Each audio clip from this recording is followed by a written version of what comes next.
Chad, good morning, baby. No, I can't hear myself. I think this music is way too loud. 1 2 1 2 1 2. There we go. Keegs, how are you? I think you just need good, my brother. I think you just need to play with your volume on the monitors there. Chad, how is everyone doing? I just want to get this volume. Keeg, sorry man, I'm just gonna tweak it here on control room. Chad, it is Tuesday, and I hope you guys had a beautiful Monday. Hope you guys are well rested, and I hope the audio is good. I don't know, the audio always changes. It is like it's almost like when you're in marriage. Things continuously change. It's an ever-evolving landscape. It's never the same. You think you're ahead at one stage, and then you are actually not even close to being ahead. You are in trouble, and you don't even know it. That's the beauty of marriage, and I think that is. Anyways, Chad, hope you guys are good. Keeks, you going? Keeks is gonna love and leave us a little bit earlier today to go and check out his back. I'm not gonna say anything about the back, but all I'm saying is we are here, guys. Hope you guys are doing well. I'm just gonna take a sip here before we get cracking. So cheers, Keeks. Cheers to you, my brother. Hey, brother. May this be a prosperous day for everyone.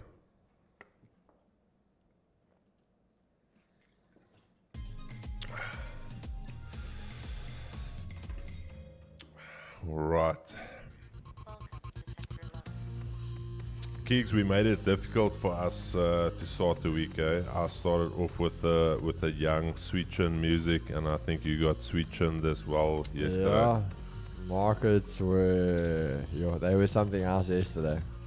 But I think that's the beauty of trading, is can start the week rough, but can end the week in the blues. Chad, okay, let's get going here. Let me just settle in here. Okay, before we start, let us start the day off right. As the Bible said, be fruitful and multiply. Go and have dominion and expand your tents. And before we do that, before we chase the dollar, before we try and enrich ourselves, we are just going to start off the morning here with prayer, as always. And if we ever forget, we either cover the session beforehand, or if we start a little bit later, we do a post covering of the session.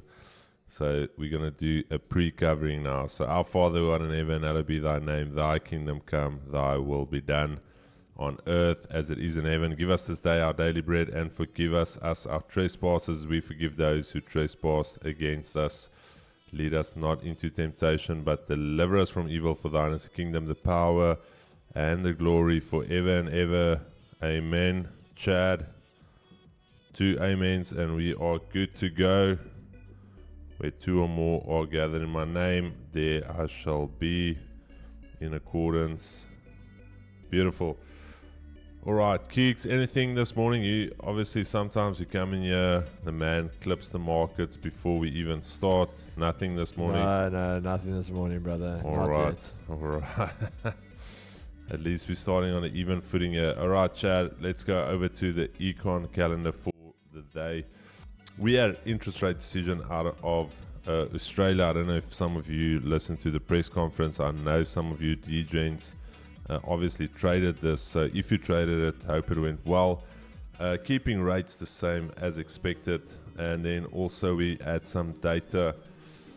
Chad, sorry man, this is a horrific playlist. Give me 1 second. What is this? Give me 1 second. That is... Sure. Okay. So keeping rates the same. I don't know if somebody in the chat can just tell us what the press conference was like. Maybe are they looking to potentially pivot into a cut? I don't know. not a pair I trade, but maybe if you guys want to get some insights on that. Then obviously we also had German data coming out, a little bit of a mixed bag. Big one, factory orders month on month coming down 0.4%.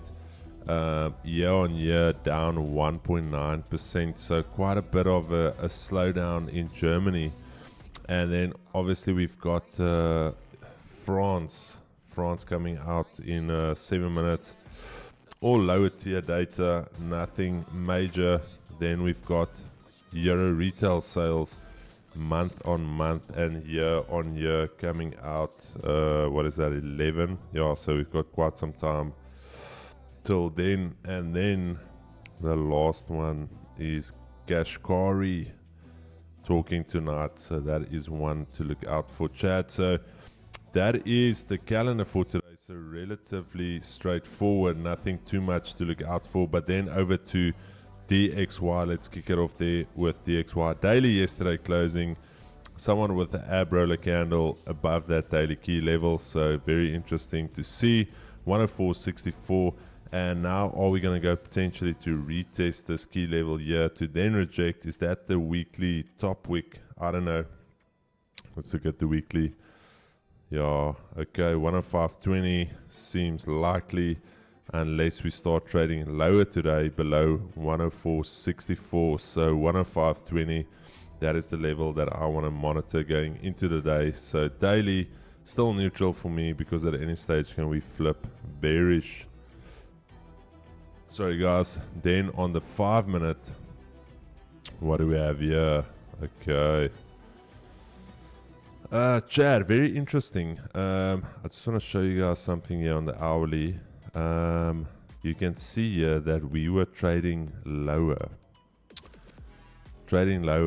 and all of a sudden from yesterday we started trading now back to the upside. So is this a potential shift?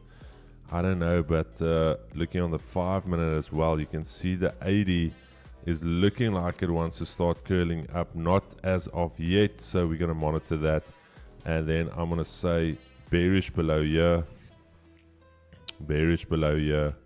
Otherwise, if we start holding this level, I think we are actually going to have a bullish day on the dollar. So just be careful. We're going to need to come back here, Chad. Very simple.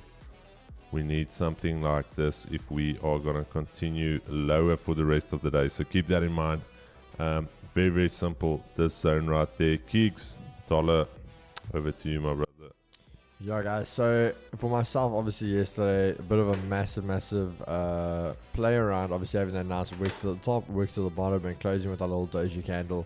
But I did say to you guys, so my thing is, end of the day, if we look at this on an idea of a weekly, how we want this to play out, we're going to be looking, as I said, I want to at least have that pullback, bringing back that move of last week Friday, testing that weekly pivot, and if anything, retracing from there. So that's what we want to see happening. So the way the candles are moving today, we kind of had a little rejection, holding an EQ. Now personally, I'd love to see this thing get back to this, which I think could happen today. So possibly look for that retest over there before we continue lower. But again, we do even have the weekly key level of 105.300 back at the top. But if we start breaking above this pivot, I would even take more of a bullish outlook because we have been around this key level for quite a bit of time. If we keep failing to get away from it, I'll rather say price is going to break back above that. But looking at today, as I said to you, we could see that weekly pivot being tested.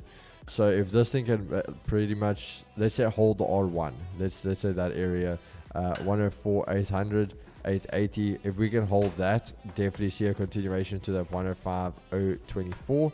Otherwise, as Chris also said, if we start breaking back into the Asia range, so back under those Asia highs, and we start holding Asia highs, definitely can see us trade back down to Asia lows. Our daily pivot EQ for the break and continuation lower is what I'd personally love to see. Then going over to the indices. Indices, I am still pretty much bullish.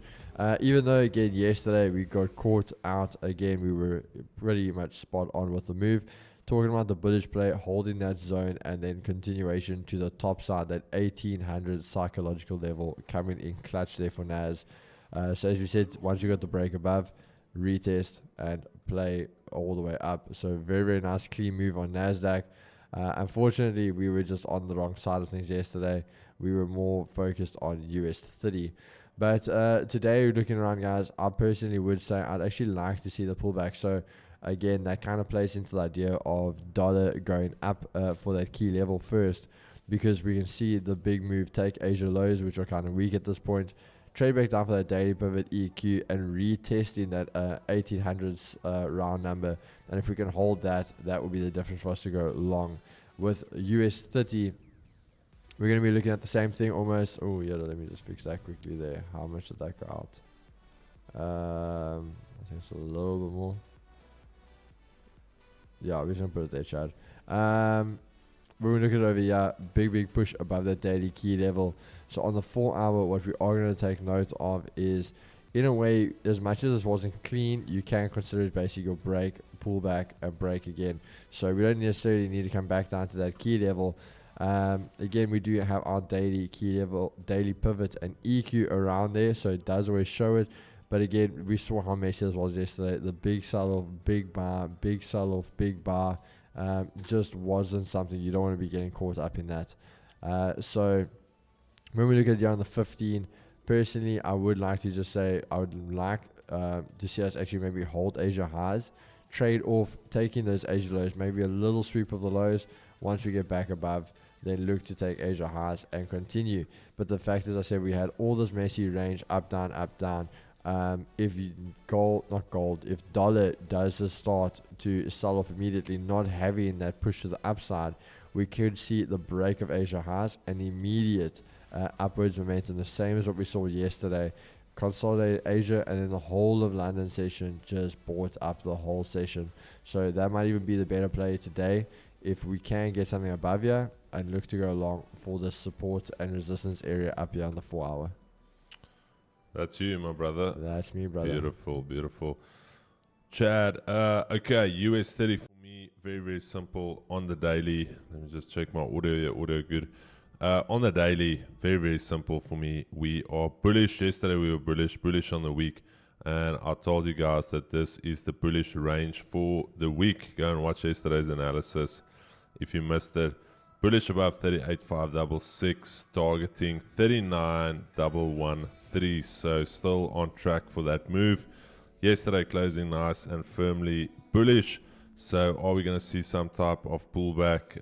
Currently it doesn't seem like it. Very little to no bottom wick. There is a bottom wick, but very tiny. So very interesting. 5 minute time frame, Chad.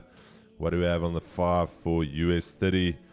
80, where's my 80? Okay, there's my 80. Nice and firmly bullish, Chad. So any sells were short term. Bulls just came back. And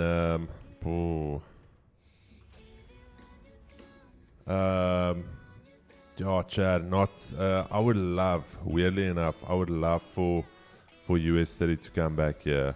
I would love for it to come back here during NYSE, and then to launch from there. Not anything here really, and then even maybe a little bit deeper to the daily pivot, but it is definitely looking bullish, so do not get caught on the sells.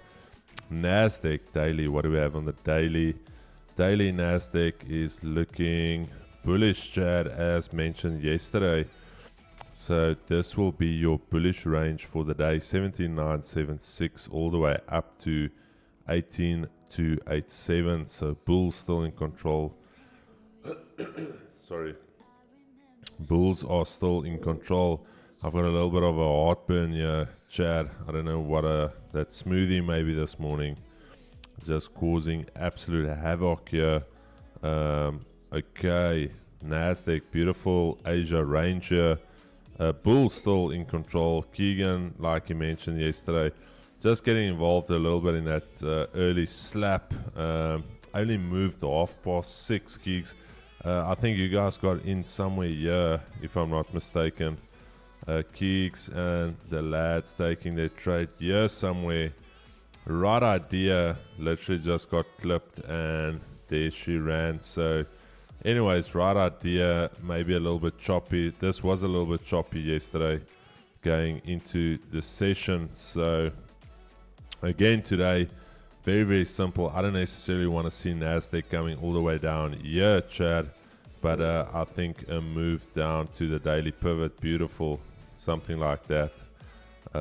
Definitely something we can monitor.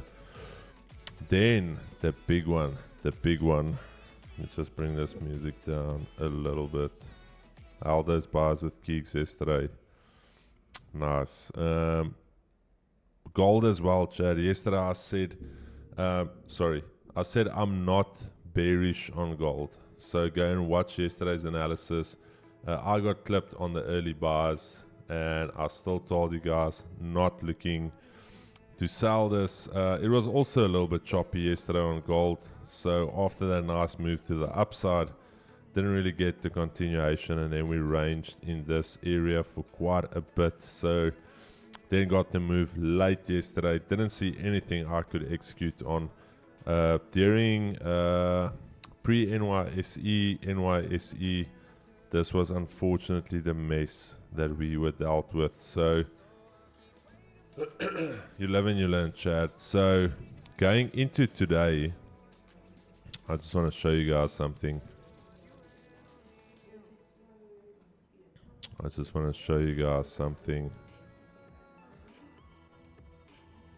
Chad, let me know what this looks like.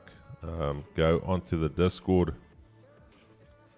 If you go to the Discord under the education section, I'll just show you guys why is Discord doing this to me. Okay, there we go. Discord education section, buy scenario reversal, and tell me what does this look like on a daily. Just want to snip this for you guys so you know exactly what I'm talking about. Okay, there we go. So on a daily time frame, what do you see here? You can obviously see that this high, this lower high, actually took out this low. So that is actually a valid swing high formation or a lower high. So that is a valid high. And what happened then? Yesterday, that high took out that previous lower high. So this for me is a shift on the daily. And what I want to see now is a move up to 2340. Also that monthly R1. Is it a monthly? Why the flip? Give me 1 second. No, that's a weekly. Weekly R1. I'm bullish on the dollar for the day. Let me just do this.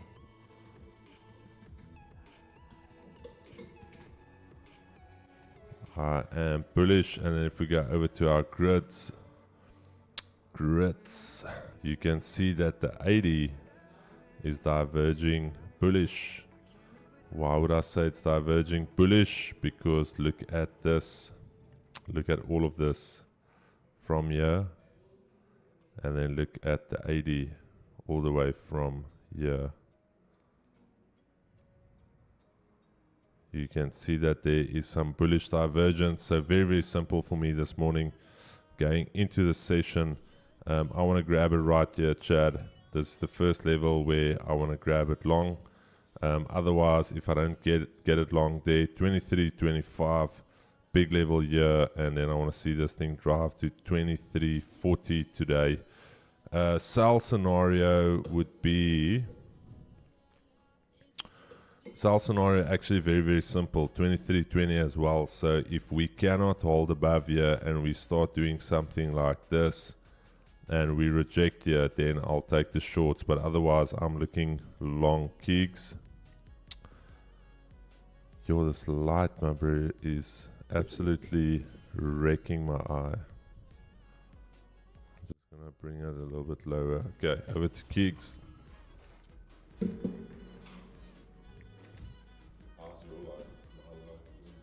I tried to already put mine down.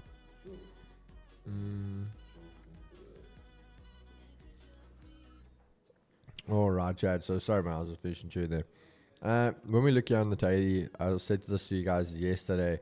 Very, very simple. When we're in a range, we now held the bottom, we were trading above into this range. We were going to aim for the top of the range, which literally got hit perfectly. We did have a bit of rejection, and now that's where this is going to come in today. The thing for me, guys, is if this is going to be a nice continuation, we want to see it basically hold intraday in the middle of this range. So if we had to look in the middle, obviously we can see there's your immediate level there. So let's just do this, draw it up nicely for you guys so you can see. If we had to do that, let's just see, is there any nice low points? I'm going to personally take from those candles over there. And there's going to be a little intraday area. So we can see that basically hangs around the daily pivot. So personally, again, just to keep my charts a bit cleaner, I know the pivot is my area for the day. So what I'm going to look for is this thing can sell off even again back to that 23.15, 23.16. So a little bit above where we were yesterday. We can see over here where that played out perfectly for us. So if we can maybe get a retest till this zone, maybe even sweep it a little bit lower. But once it gets back above, that's where we're going to look to go long, get into the Asia range, and then come back up. And then you can even see that continuation to take out these weak Asia highs and all the way back to weekly resistance. So again, personally, I am going to look for that little bit more downwards momentum at the moment. Just going to be a bit of a waiting game, I think, from our side. We can see this 30 minutes. Obviously, we had the break. Almost having a retest. So the thing is, at this point, I think a lot of guys might be jumping in because there's two things that are going to happen.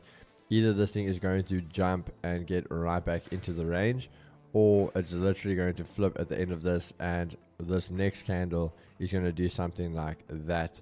So we're just going to have to keep in mind and see what happens. Again, it is still Tuesday. I think yesterday was a perfect day of showing us what happens when you jump the gun a little bit early, considering the circumstances. So today, I know my setup I want is around the pivot, so we're going to wait for that. If I can get in there, that's where we're going to look to go long and swing this thing for the day almost. So sorry, Gigs, are you referring to me being a little bit early on the gun? Well, both of us, bro. Wow, where were you early? US30. I mean NASDAQ. Didn't you wait for the shuffle? No, I waited for the shuffle. Yeah. But it was a case of the move playing out, and it wasn't a case of, I always talk to the guys about being caught in the fake out with indices, and the minute we got the first break-in test, we took it, not knowing there was going to be the fake out and then the move. So literally things we talk about the whole time, and yeah, I think it was just a case of yesterday, sitting at the charts, watching the whole of London, and nothing was playing out, and then New York, maybe just impatient like us. I got that little bit edgy of sitting there the whole day. But I'm also going to be looking for the buys on gold today, guys. As I said, anything under this weekly pivot, I'll start looking at maybe looking at a sell. But until anything above literally this weekly pivot, I'm still looking for buys today. So yeah, perfectly for me, daily pivot is where I want to be entering those longs. Beautiful, Keeks. I want to say thank you for that beautiful analysis. Chad, let's finish it up. GU, I'm feeling a lot better. This light was absolutely trying to blind me. I always say we want to move in the light, but sometimes you don't need to look into the light. So we move with the light. Anyways, Chad, daily GBP. USD. I was like, what's going on here, bro? They are streaming. The boys, the influenza life. This influences. Chad, GBP USD, very interesting. Yesterday closing above this 200 daily EMA. Very, very interesting. There's that weekly pivot. This body closing literally up against it. I don't know. It is a messy daily chart. So, yeah, Chad, if we can stay above the weekly pivot, simple buys. If you trade below it, sells. So 5 minute. What do we have? We have the 80 starting to cool down. We have some bearish order flow here. We can clearly see the lows being taken out. We can clearly see low highs being formed. There's the weekly pivot. Very, very simple. There's the half round.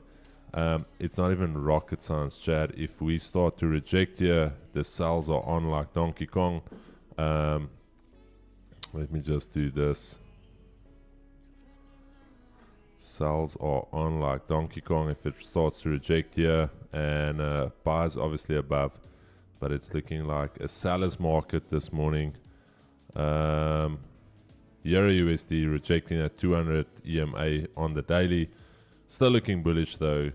Still looking. I don't know why my things don't update. Anyways, still looking bullish on the day though. 5 minute.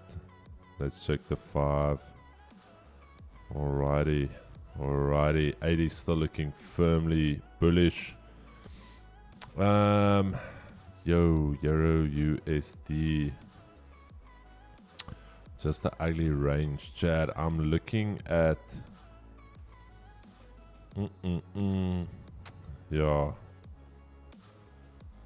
nothing. Chad, I'm just gonna let this play out a bit. There's nothing I really like if I'm just looking at it, honestly.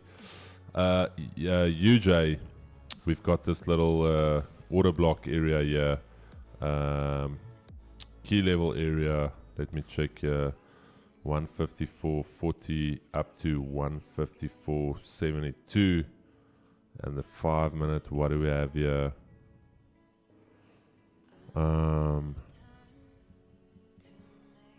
Chad, here's the thing though. Yesterday I said leave it alone. Yesterday was a mess. This morning, massive move there in Asia. What is this? 64 pips. Again, 80 is looking bullish, but we are not trading close to the Asia lows. So UJ, nothing for me. GJ. Yeah, Chad, fuck. This looks. Yeah, I don't know. Keeks. Yen pairs. Talk to me. Bro. What are we doing? What are we doing here? Yeah, Chad. Sorry, man. I can't trade this. The way that it moves up and then down again. I cannot tell you there's anything I like about it. Not yet. Maybe in the next day or two, but. Yeah, I was gonna say for me as well. I'm probably a lot of them like they're kind of in a no man's land at the moment. I'm probably only gonna look at things when they get to the weekly pivot, and the way they're going, that might only be in a day, 2 days. I might be trading it again, but for now, yeah, not really a pairs I want to be trading. What did you laugh? Chad, markets are open and in motion. He didn't get the memo, so I'm coming in. He's gonna be like, what the fuck is Moto? Also, bro, I thought this was so funny that as well. Like, you know, when you look on YouTube, and it's literally like those like videos, suggested videos. Yeah. And at the bottom is like top traders thing with Rolio. Yeah. But the caption is why Rolio Jack will not stop doing signal reviews. and a week later, stop. I'm done doing signal review. Hey, Chad, that's life. I'm still in shock about that though. I haven't watched the video, to be honest. I also haven't. Apparently, the guys are saying he got a legal thing, and that's why he's stopping. He's going to do prop firm reviews and stuff.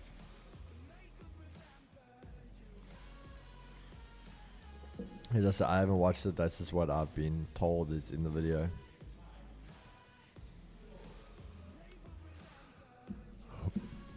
Alrighty, Chad. How is the... Chris, you haven't put our poll up yet, bro. Right, there you go. I sleep at night, my brother. I'm all for the poll. Chad, no, how's the no smoking life? Ben, I'm still craving a vape every now and again. Still craving a vape. And then also, Chad, the new trading journal is live. Not live, but I just want to get some data in here. And then I'm also going to backtrack it. So then I'm going to share this with you guys on Notion. So very, very cool. Trade image, account type, whatever. All of that there. And then we'll see if we can maybe get this to you guys as a workable document as well. So yeah. Alrighty, Chad. Gold is looking juicy here today, 23.20. This is the level. This is all you need to focus on here today. 23.20, baby.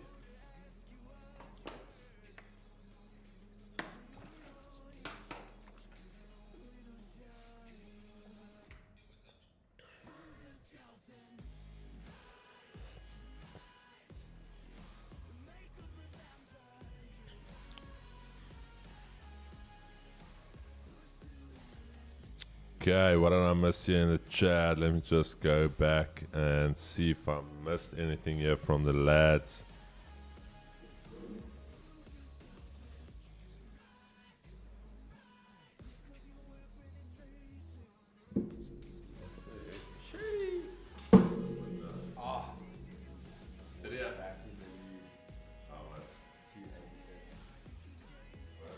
We getting that 300, baby. End of this week, 300.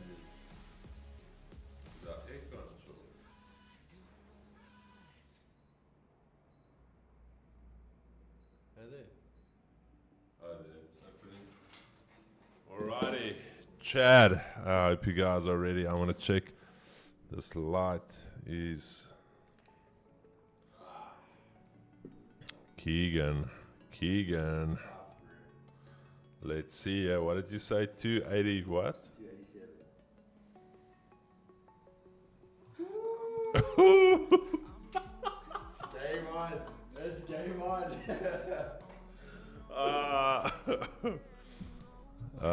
Okay. I'm sorry, bro. I didn't want the impressions to. It's the race to 300. Okay, Chad. I don't know. My eyes feel very sensitive to light this morning. Okay. A lot of screen time. Let's see. What did I miss? Etty, goeiemorgen. Jax. What is my boy Jax up to? Let's look at Nas. Jax hasn't executed yet. Do you guys broadcast from Vault Markets office in P? Yes, we do. Alphabet. Audio is sweet. Let me just see here. Chris and Keegs. Nas, beautiful. Okay.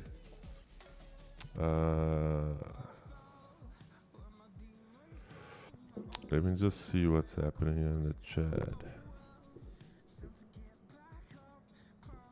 Boo Boo Fumar. No, that's a name. Chat, I wanted to show you a test here this morning. If you want to see all the stream hoppers, so this is not a trade. The guys that do a lot of stream hopping, check now how the numbers jump when I do this. Check now. Chat, look at this now. You're gonna see the numbers jump 20, 30. Check now. Check. Check the concurrent viewers. You're gonna see a jump. It's like you just leave that there, bro. Yeah, you just leave this here, and then you're gonna see all the guys that are stream hopping that they've got like four streams on, and it's like, oh yeah, let me lock you into Chris's one. You know what's killing me, bro? Just last night, right? I'm chilling and I'm like, if you drew out a long position or a short position, the number of people who would see it when they skim it through exactly what you're doing now, just laughing at it, and I'm like, No. People come on, bro. It's like, oh yeah, what's happening? Yeah, I want to get in on this. are you gonna keep it on the whole time? I want to keep it on here for Chad. You guys know, for the guys that are here, this is just to catch the stream hoppers. Oh really, bro? I know it's gonna go past 200 like in a couple of minutes. Keep it on.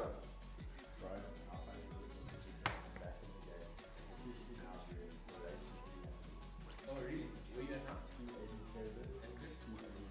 Oh shit! Oh shit! Hey, you caught out, bro. Hey, let's see who gets it. Yeah, it's the stream hoppers now. Or what they do is they in groups together and they're like, oh, Chris is taking a trade. Chris is taking it. I wonder what they do when two streams do opposite.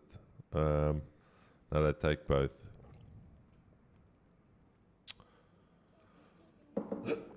Now they take both. What do you think, Keeks? What's this? The stream hoppers. Yo, if they're in like opposite positions. Yeah. You know what I think they do? They'll look at the guy that's got a record on his board. Yeah. Okay. Because if that guy's showing that, he must obviously be good if he's confident enough to put his wins out there. And then, yeah, I think they'll take the guy that's got the record that just looks better. What do you think about a record? Just showing wins and losses, not showing pips.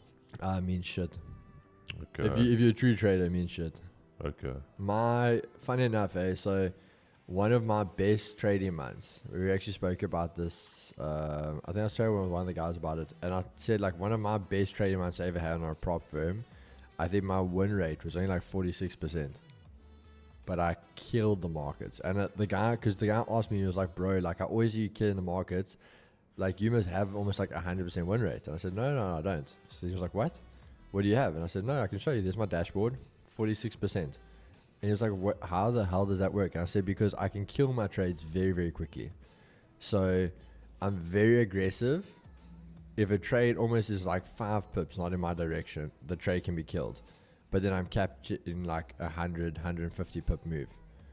So when I'm winning massively. And when I'm losing, my losses are very, very minor. But at the end of the day, statistically, that counts as a loss. Yeah, the thing is, wins are when was it? Last year, I passed a phase 1 and a phase 2. My win rate was 33%. So technically, if I go on stream now, and here's the thing, and if I go like this, let's do something like this. Wins, losses. And I show you something like this. Let's make it 3. Then you're going to say, oh, fuck, bro, this looks bad. But the difference is the RR for those trades were 3. So the risk to reward was 3 due to the risk management. So now all of a sudden it's like somebody that says, oh, RR is not important. Get out of here, my bro. You know what? Like Don has showed us already. Yeah. You know, my thing is then, again, this isn't, guys, please don't take this. I'm not throwing any heat on my boy. But maybe Chris will even agree with me. If Jevon took his TPs properly, Jevon would be an amazing trader. Yeah. Yesterday's trade, I put money on this. Jevon made that US30 sell. I saw it. That thing moved. No, it's massive. That was a massive massive sell. And I'll put money on it. He took a break even there. Chad, he didn't close that trade out. Yeah, here's my thing. Jeff sniped that thing. Yeah. That thing moved over 100 points. No, I'm saying like, let's call Jeff in. And I think when he posted, I think he had 3 entries on that. He entered in on that, and I'll put money on. He took a break even. Yes, he'll say he closed partials, but his partials are very, very little he takes. So it's not that I'm trying to throw smack on our boy, but he would actually be an amazing trader if he was taking those TPs and not trying to be greedy. I would love those entries, Jeff. That's what I'm saying. Like, Jeff, it's not putting just be heat on honest it. with us. Did you take a break even on that US30? Yeah. No. We're not trying to smack you. Dude, we're saying that was a mad entry. That was a monster trade. I don't know why you were. No, but okay. So here's my thing. We're just having a discussion on RR. Knowing that the think about the weekly expansion. We're expecting a bullish weekly expansion. So you caught that reversal. Maybe that was the bottom wick for the week. Yeah. Why did you not maybe consider hedging? Close. Looking for demand, maybe. I'm just saying, thinking. I had the demand. It just didn't reach the Okay. Dude, Dude, after 100 points, I'm out. No. You killed that You had a trade. monster trade, but it's almost like you should have taken full TP on that trade. That was a monster Sorry, trade. my thing is your journal. Please do me a favor for me. Go see how many trades went to full TP and how many trades went to maybe TP 1 or I don't know if you've ever TP 1 or 2. Do me that favor because I've seen this man set in monster trades to hit break even, and then I cry inside. Not him. Yeah. I'm crying for him. Bro, this man has sit. Have you seen it? Nah, bro, I'll never forget what trade. No, there was a trade he took. I think it was pre-NFP. Oh, what was it after CPR, bro? Huh? Oh yeah, like the crumbs. Yeah. No, but listen here. I've seen this man snipe a news event. Yeah. 80 pips. He doesn't lock it. I'm like, Jeff, this thing is still gonna go down. You remember UJ? No. He's no. like, no, this thing, and then 2 minutes later, break even. I'm like, Jeff, you had 80 pips like on a plate in 1 minute. Yeah. Hey. That's what I say, Chad. No hate on our boy.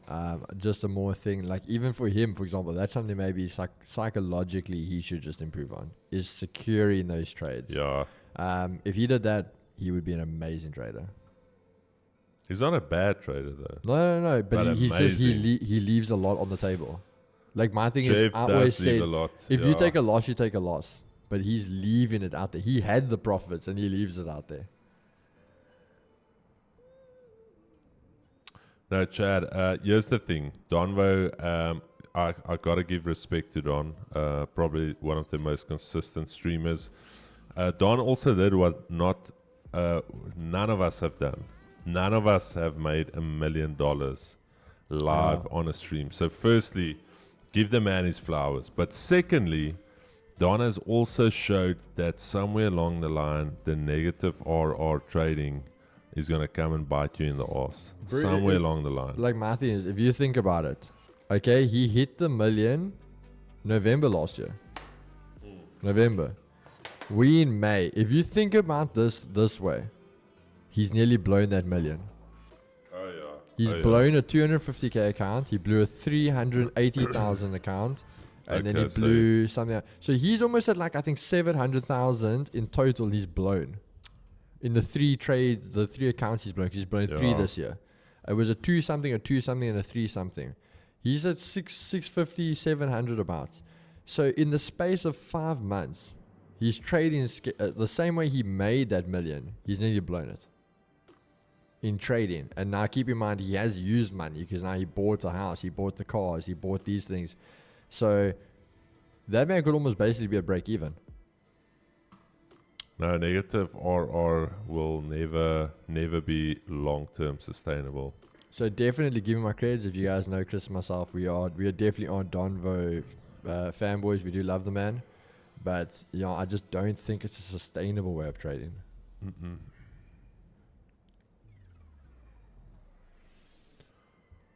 It looks good on the wins though.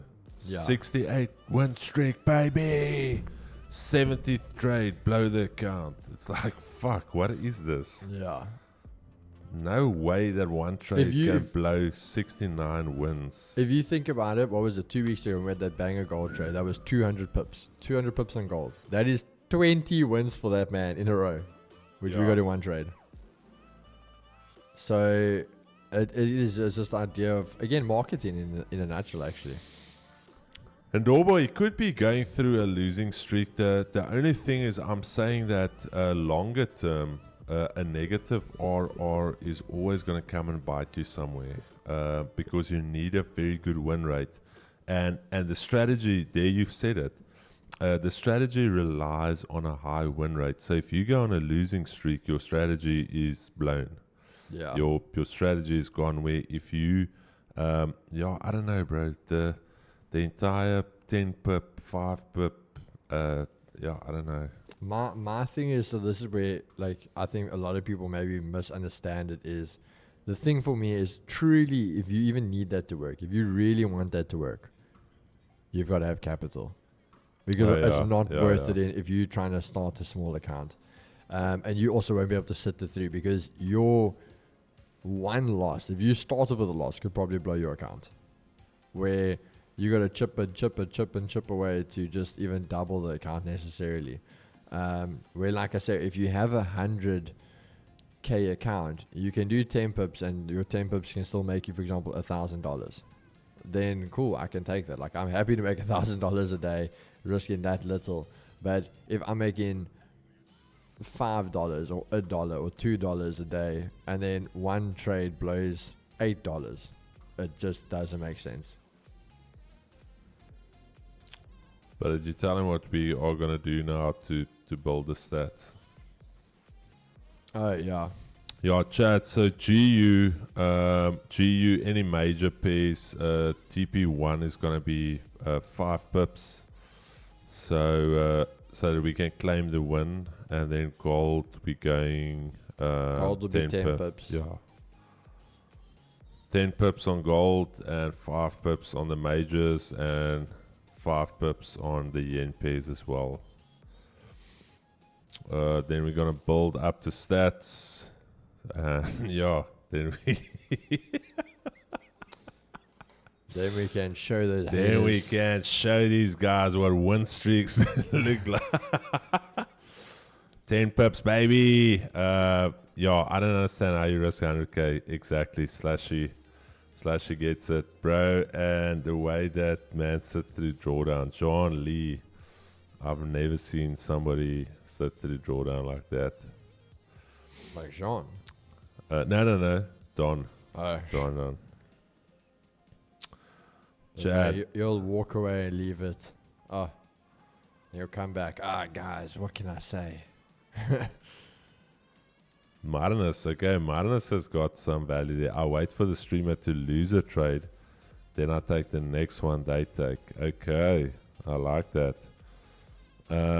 Chris, it really escalated. What escalated? I wonder what they do when two streamers do opposite. Gotta sad to think Rolio putting in all this work and then getting hated on by the community. Yeah, it's fucking ridiculous. Sorry, Chad. It is ridiculous. Rolio absolutely doing the Lord's work with... but you know what? Maybe we pick up that mantle. Keeks, do we pick up that mantle? We do it, bro. Huh? We do it. What do you think? Chad, let us know. Must we pick up the mantle and just what Rolio did, but do it 20 times better? Chad, let me know. Let me know. Fair, we got our boy Ed doing it now. Chad, listen, I'm gonna pee quick. Keeks, hold that convo. Keeks, hold the line. Chad, shuffle has come and gone. Keeks, I'm gonna throw over to your screen. I might poop, Chad. I don't know. Oh. Like yesterday, I held the poop in the entire day. It was awful, Chad. So I'm gonna see now. But Keeks, give me 4 minutes. If it's a poop, 7 minutes. I'm just saying. But you guys know the level, 23-20. Yeah, indices, as I said, Chad, getting that break above, looking solid. Nothing really else happening for me. Gold, as I said, finally breaking underneath, but we wanted there at the pivot, so we're going to watch out for that. So, yeah, we're going to see what we can get you at this daily pivot, guys. That's what we have on the cards for us today. Jean-Lee, this month I've been holding my trades longer but not seeing as consistent profits like I did in the past, but I'm trying to move to less trading, higher profits. Jean-Lee, I think again it's a psychological thing, bro. When you go to just find that sweet spot, how you're going to adapt to it, how you're going to make the changes, you'll see it come in. So again, I'm not going to say do it for your, like do this. But personally, how I approach my swing trading is I will set up knowing, for example, I'm only going to take one trade a week.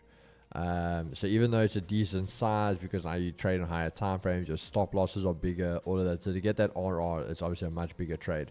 So what I personally will go and do is I will then risk 2%, even 3%, because I know I'm literally only taking one trade for the whole week. So it's almost like if I even get a 1-to-1, I'm, for example, 2% up. If I hit a 1-to-2, that's 4%. 4% up, I can literally call it, and that's a week. Wait for my 2-week bi-weekly payout. There you go. So that's how I basically approach the swing trading. Whenever I do like my live accounts, everyone that knows me, when I go to profits, I go to live accounts. How I adjusted things. I normally have a smaller account, which I'll trade like a normal trade account, and then bigger accounts, so like 100k and up. I personally will just approach it with a long-term trading, because again, you can even hit, like I say, a 2%, 2 to 4, 200k account. There you go. You've literally done $8,000 with a 1-to-2 on a long-term trade that had the whole week to play out, giving it all the breathing room it needs, everything like that. So Personally, that's just how I approach it, how I do it. But obviously, every man has their own way of doing things. So don't just listen to what I do. But yeah, that's it from my side. As I said, bro, so you just play around with your strategy, your style, and what works for you. We don't have any news today, Chad. I know Chris did go over it. Yeah, nothing today. Thanks for the mask and anytime, brother. That way, like I say, because you risk it a little bit more, it plays out. Even though it plays out longer, you'll still get the bigger profit then. Or the profit, if you want to say, that's worth the waiting time. Would you recommend someone to switch from Rocket to Vault markets? Terry, well, firstly, it just depends what pairs you trade, bro. If you do trade indices, well, there's no one that touches Vault on indices. That one I'll at least happily say. Vault's indices is almost a flipping raw spread. But then it obviously just depends on what you're looking for. So yes, we have improved the trading conditions a lot, but as you said to the guys, it's not a raw spread, but that way you're getting very good spreads, but zero commissions. So you're not getting any commissions on any of your trades. So it's like which bargain do you want? But it's up to you, bro. Keegs, how does your long-term trade work on props? I've been able to selectively hold a position trade on props due to the floating equity drawdowns. Danielle, so obviously you have to watch that, you have to monitor that, but again, when it is these long-term trades, you're not going to be having that type of drawdown. That's obviously what you have to monitor. So I don't set and forget, because I always tell you I don't set and forget. Technically I have alerts in place, so when an alert gets triggered, I'll come check the trade, see what's happening, so I can monitor if let's just say the trade was in a continuation. If it started pulling back, like let's just say I was in a sell. Like, stupid example, Chad. Stupid example. Let's just find something here just to show how I would have done this. Let's just say we took a long over here. Okay, like obviously this is shorter time frame, but just work with me. Let's say we took the long over there. All right, we in our position, whatever the case is, and we are running this thing. Even though it's like there, let's say we're running all the way to that key level over there. So even though we're doing this now, when the trade would have even done that, let's say this one over here, so this major position, so basically let's say that was it where it was sitting. Let's say I'm going to walk away now, I'm going to get busy. What I would always say is I'll take away 50% of the move, so that would have roughly been about here. I would have gone and set an alert, so I would have been able to monitor my trade. If it got close to hitting equity, I'll just have to pull the plug, and I'll have to pull it here. But if it turns around, then I can forget it. I set the alert back there and I can let it go on, because obviously it's going there where I know this for the day was the danger zone. Then if I go into the next day, I'll look there and say, okay, this is where we were. I'd say about 50% of the move, so let's say anything above over here, I set my alert, and then I know I can walk away doing it. If the alert goes off, I need to come monitor it, decide to pull the plug if it gets close to equity. So personally, that's just how I monitor a swing trade if I would be in one with regards to equity. But then again, you get your accounts. You always need to know what you're going to be doing the account for. So there is prop firms that will teach you guys. You get the normal challenge and you get a swing challenge, because then obviously they are taking equity out of the equation because they know you're going to be swinging that account. So purely will be balance based.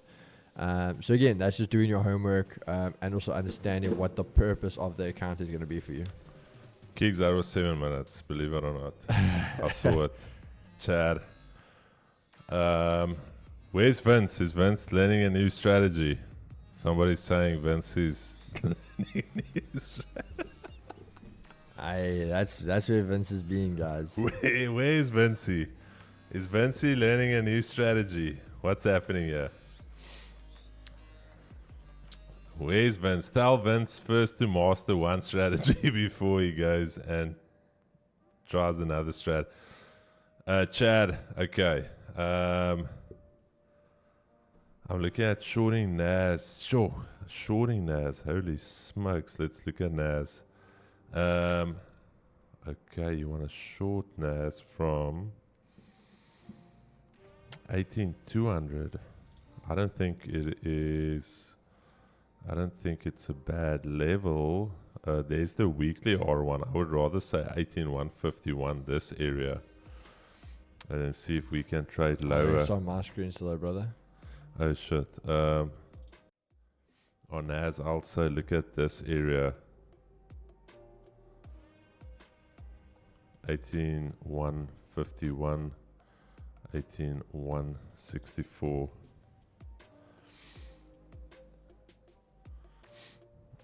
Vince is putting in the work on the study.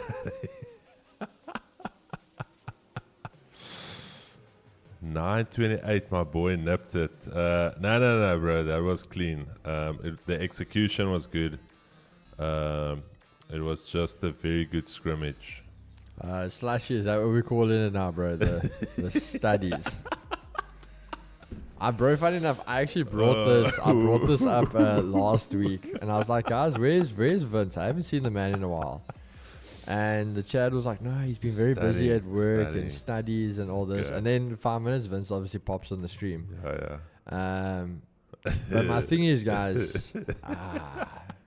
studies. Studies is on YouTube. Chad, listen here. There's nothing wrong with jumping between streams and this and that. But here's my thing. You gotta choose a strategy firstly. And you got to choose a mentor that you're going to learn from, and then obviously execute on that. Like I know where Vince is coming from, and when he comes on here, Vince has got that feeling of that he's got that FOMO. He thinks there's something better out there. You see something now again, I see, oh, Don, 69 9-trade win streak, and then I came on for the 70th trade that blew his account, and I took that trade and I blew my account, and it's like, fuck, maybe this isn't better than what I was doing. So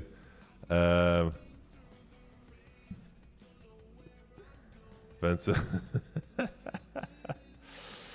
Anyways, Chad, yeah, stick it out. There's nothing really. Every strategy's got its pros and its cons, as any trader knows. But especially as a new trader, please don't fuck around jumping strategies. That's gonna frustrate you. You can ask Keegan. Keegs, you didn't do a lot of strategy hopping though, no? No. Okay, I did it. Chad, I jumped a lot of strategies. I think I was lucky. Like when I did, I was back and forth. Like I think I did like 3-4 guys, but funny enough, they were all in a very similar niche of trading. So it wasn't like I was like doing one guy that was support resistance, and the next guy was SMC, then the next guy was ICT, then the next guy was the market maker. Like it was one thing the whole time. Good guy. Very, very good point. Getting on McGee's podcast. I think, yeah, but I don't think they into that type of vibe. They're more lifestyle. But Slashy, bro, we know where the man is. we even I don't know if you checked, but he's there. So I don't know. Studying that become hard, bro. Again, no hate on Vince, but it's just, yeah, we know where the chat is. GU bars. Let's have a look at it. The man's learning how to trade negative RR, going for big win streaks. You're looking for buys. One could see yeah, it doesn't work. Somebody's saying buys. Where did I see this? NAS, it's been 4.5 years. End of this year will be 5 years. NAS 100 and US30 is the same for every broker, Galen. It's either called DJI or it's called US Tech, but it's exactly the same index. Ref Wayne, really? Okay. You don't have a contact there. How do we get on those podcasts? We should try. Which podcast is this now? MacG's. They're quite big. They're big. Are they traders? No. Haven't you seen MacG? No. Well, maybe I have. No. So he's saying we need to go on there to shed some light on the trading industry. MacG. Mac G.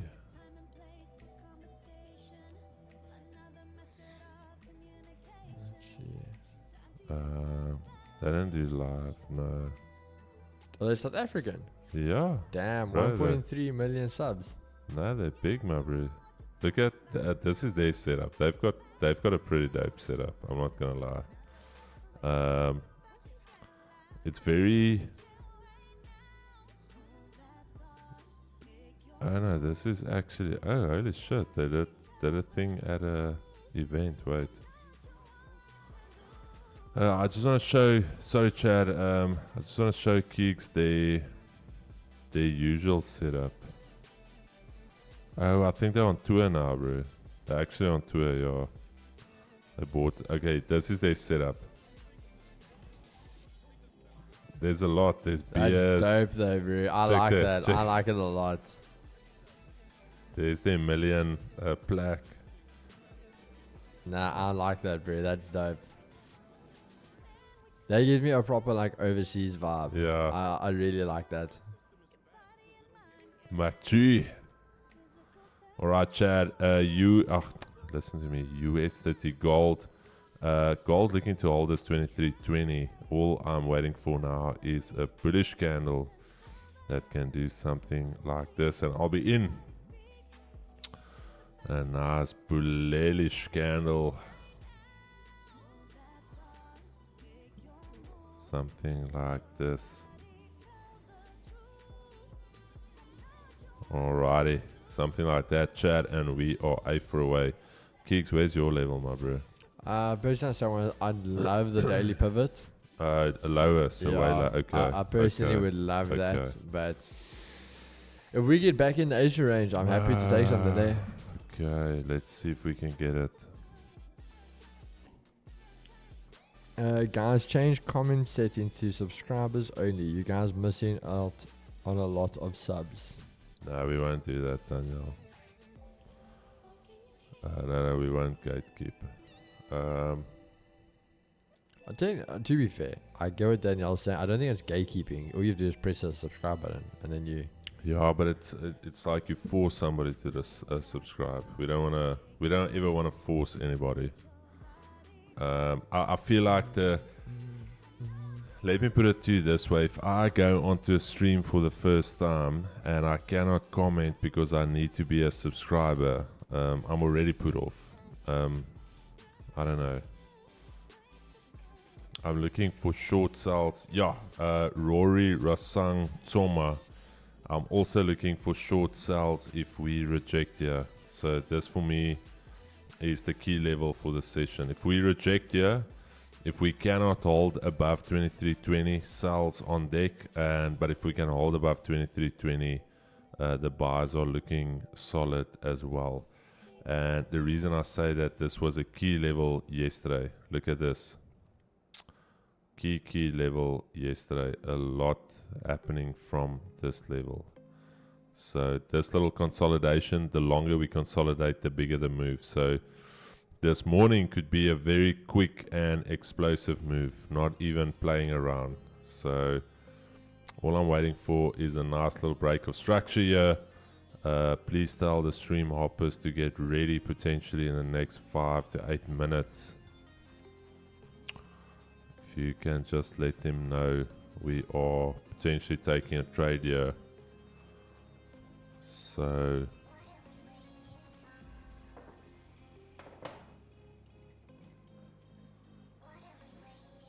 Danielle, I think no, we wouldn't. No. I like the idea, like you can force the subscribers, but from the analytics, the majority of our viewers are subscribers and they are returning viewers. So there's no need.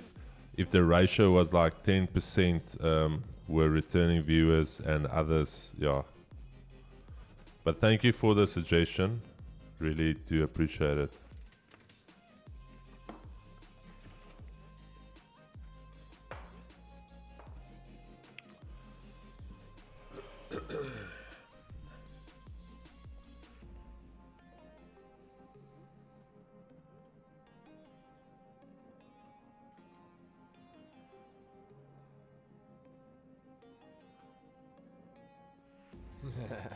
It's not forcing Chris, it's asking permission.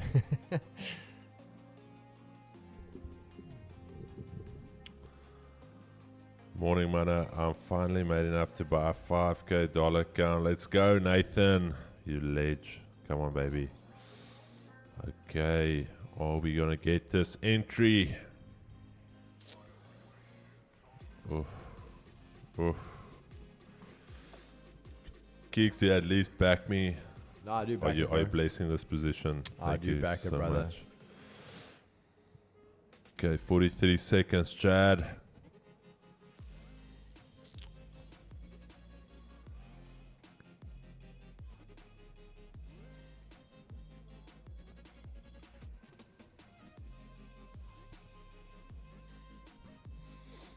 What is a 4 hour doing? 4 hours still bearish, my dude. Fuck. But it's the setup's valid though. That's the You thing, can my do dude. it, Chris. Keegan. You can do it. Chad, 8 seconds. 5, 4, 3, 2, 1. There's some volatility. I'm in, Chad. I took some longs here. Let the lurkers know. Let the stream hoppers know we are in some longs, Chad. I just want to move my stops. I grabbed it on the close of that candle right there. 32 pipettes right there. And we are going for 23.25. Very, very simple.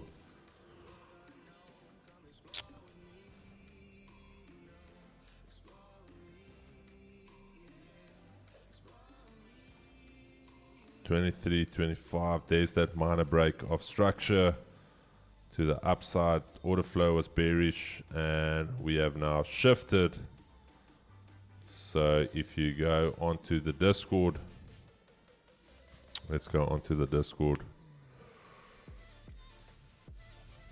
Yeah, Donnie, I actually do think I do like that idea. What Of is that? That when a person subscribes, they get the little pop-up of a person subscribed on the screen. Where do we get that? I don't know. I know like your Twitch I gamers think, and stuff like that have it. it's on Streamlabs. I must ask. Let's make a note. Chad, give me 1 second here. I just want to clip this for us. All right, so we can look at the setup. So we can view the setup. So this is a buy scenario. And the buy scenario we are looking at is this one right here. And as you can see, let me just delete that real quick.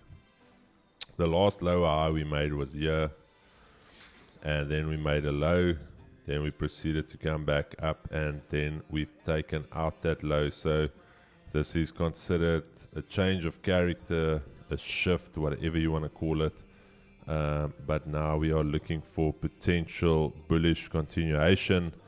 And also if you draw a trend line, I'm not a trend line trader, but you can see here there's a certain shift from this bearish order flow, and we can now potentially see a move to the upside.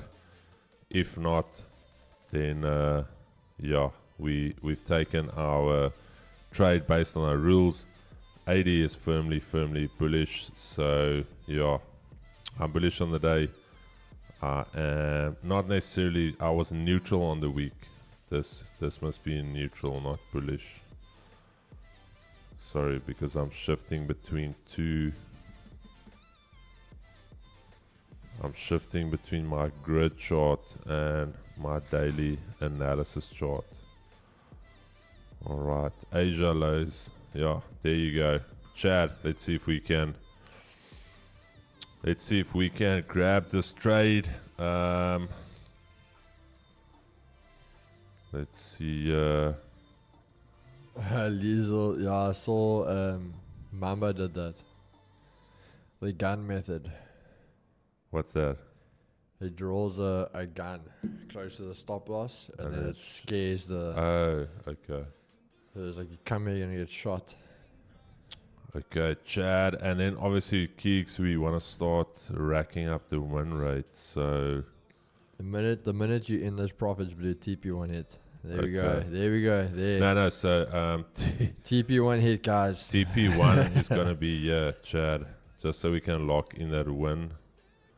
That is TP1. You know what's gonna be very bad though? What, Is if you don't even get TP1. bro? The thing is, if we get, but here's the thing though, we've got 4 stop losses. This is only stop loss. Think about that, Chad. Big brain. Guys wanting 4 take profit levels. We've got 4 stop loss levels. All right, Chad. TP1, baby, right there. Keeks, Let's jump please in. remember that. Oh, with TP1 smack. TP1 smack, baby. Let's go. Look at that, Chad. TP1 smacked. If you blinked, you missed TP1. But for the real ones, you know TP1 has been smacked. Keeks, is that a valid TP1? I don't know, bro. Do we count? Do we count pipettes here, Chad? What is a few pipettes between friends? Deep in blue, send results. TP1, just smack Chad. Please. Can I just get W's in the chat here for that TP1 smack? I'm actually done for the day now, Keeks. You can take the rest of the stream. Chad, that's the thing with the win rate. The win rate is absolutely, I don't know. We'll put a win rate on here very soon for you guys, but we first need to smack these 10 pip TPs.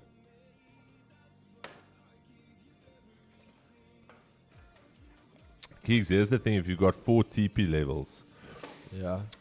does that count as 4 wins? I'd say so.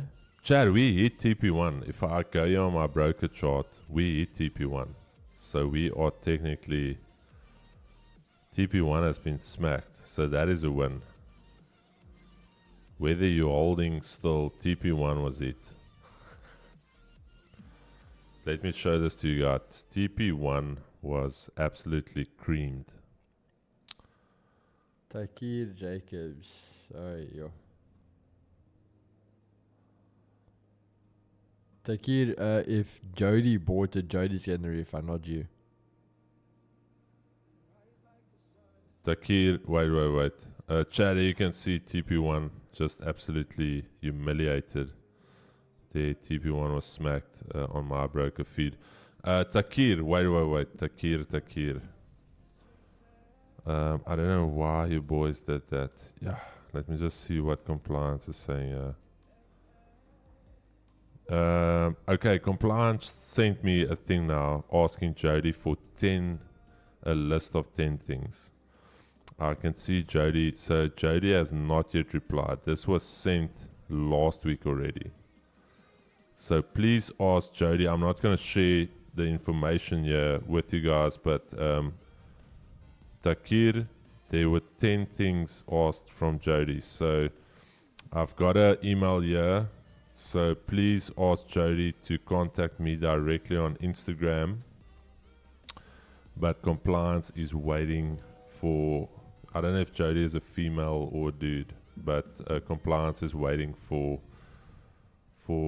is Jody a dude? Keeks? I don't know. Okay, but Jody, if you listen to it, Jody, do you think female, male? I'm going to generally say male. Okay. Just because Really? there's not a lot of female traders, and this one has a mentorship. So I'm going to go male. Okay. How does he have a mentorship? Well, that's where he has his community okay, that he bought the... Yeah, chat, please don't do that. So what happened here was the guy was buying accounts on behalf of other people. And I've told you guys, Vault Funder is a registered financial services provider. And where the issue comes in is similar with the broker. Like I cannot, let's say Keegan has a trading account. Here's Keegan's trading account. I cannot take my card and deposit into Keegan's account because then technically that's money laundering, because now Keegan can withdraw those funds, and now we've rinsed it here from my account into Keegan's one. And similar to Keegan cannot pay monies into somebody else's account, you just cannot do it. The Anti-Money Laundering Act, all of that, guys do weird stuff. So the other one they do is, for instance, you've got crypto, and let's say you work abroad. So to get past BOP, balance of payments, with the Reserve Bank, what you do is you open up a broker account here in South Africa, and let's say your account is, I don't even want to use any one of our brokers, let's say XNES, for instance. And what you do is you take your funds from abroad. Let's say this is the border, you are on this side. You take the crypto, you pay that crypto into your broker account here, and then from your broker account there, you pay that into your bank account, and then all of a sudden you basically bypassed SARS. SARS doesn't even know what's happening. It looked like that monies came directly from South Africa. So there's a lot of weird stuff the guys do to launder money.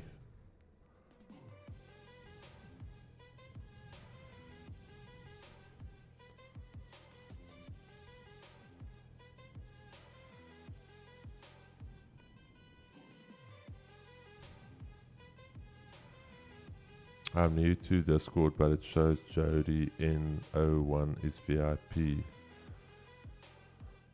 Yeah, Chad, the VIP is not paid, eh? Let me just make this very clear here. The VIP was for Project 5130. Yeah. So you can see here, let me just show you guys, so you're not missing anything. This was purely for the calls we had with the groups. But other than that, there's nothing happening here. There's nothing. The last time we sent a message was in Feb. Trade alerts. Yeah, there's nothing in trade alerts. Homework. We gave the guys homework to do. But yeah, that was literally. That's the only reason we created the VIP, was for Project 5130. Okay, Chad, we've got 9 minutes for the hourly to close. Hourly is still looking bearish. No top wick on the previous hourly. Here's the 200 EMA on the hourly. As you can see, previously holding as support, also holding there as resistance. So that is why this 2320 is quite a key level for me for the rest of the session. I haven't moved stops or anything to break even. I'm purely waiting to see what we do on this 5. And also if we can hold above 2320. Are we going to go deeper? I know Keegan was looking at 2310, if I'm not mistaken, Keegs. 2315. Yeah. I'm happy to take it here. If we cannot hold Asia lows, 3 minutes left, I will kill the trade right there. And then we need to hold Asia lows firstly, and we need to hold the round number, which is 2320. If we cannot, I am out of this. So might not even be able to manage risk here. Let's see, 2 minutes 35 seconds. Let's see what she does. 15 minutes. What did the 15 minute look like? 15 minute, interesting. 7 more minutes. Even on the 15 there, you had that minor break of structure back to the upside. So yeah. Nothing different I would have done, Chad. Nothing different. Similar to yesterday. I was bullish, didn't get the entry. Just went from expansion to range, expansion to range again. So yeah. Let's see, 2 more minutes. 2320 needs to hold for us.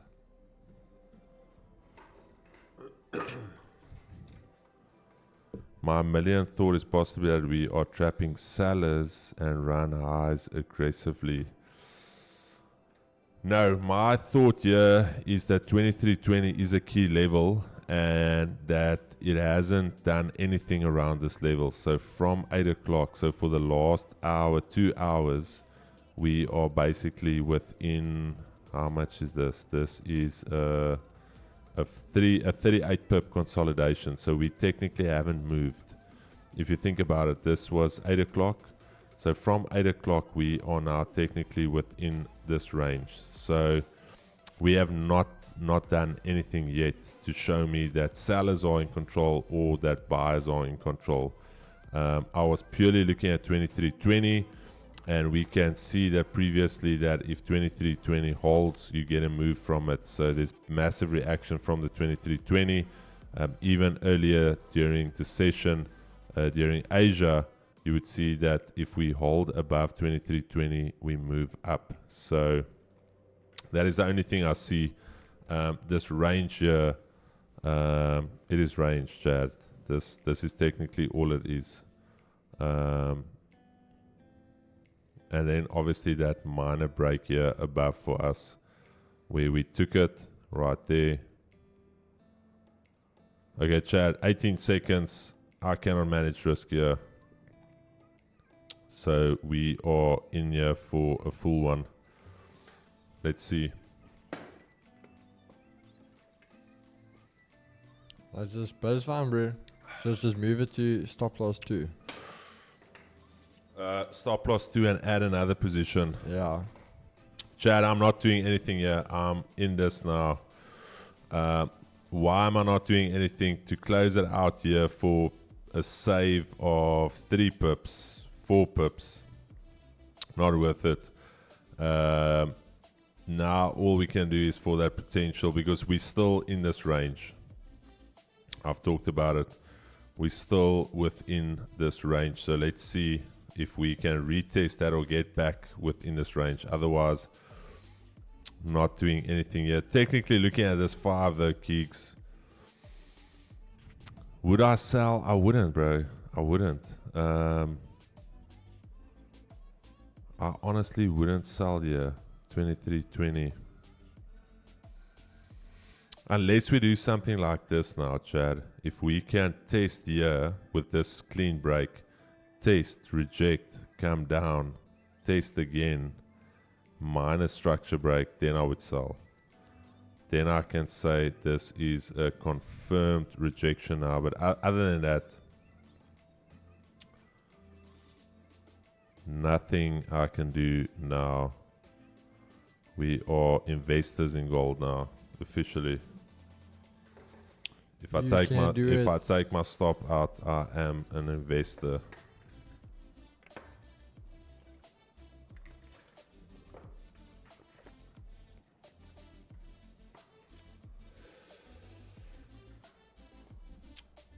Still in Chad. Bro, I'm gonna give you the secret to trading. 23. Quickly, you just take out the stop. Yeah. Then you can't have a loss if you've never been stopped. Chad, I'm still in. I didn't touch anything here. 23, 17, 9, 3. But I should be stopped. I should be stopped. 23, 23, 1, 7, 9, 3, 3. 23, 1, 7, 9, 3, 3. That's exactly according to the terminal.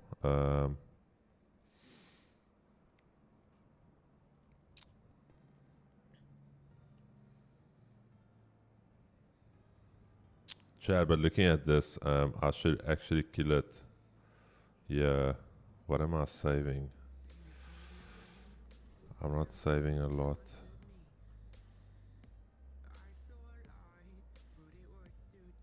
$24. Keeks, what do you rate pot odds? This thing technically broke out of this little range now.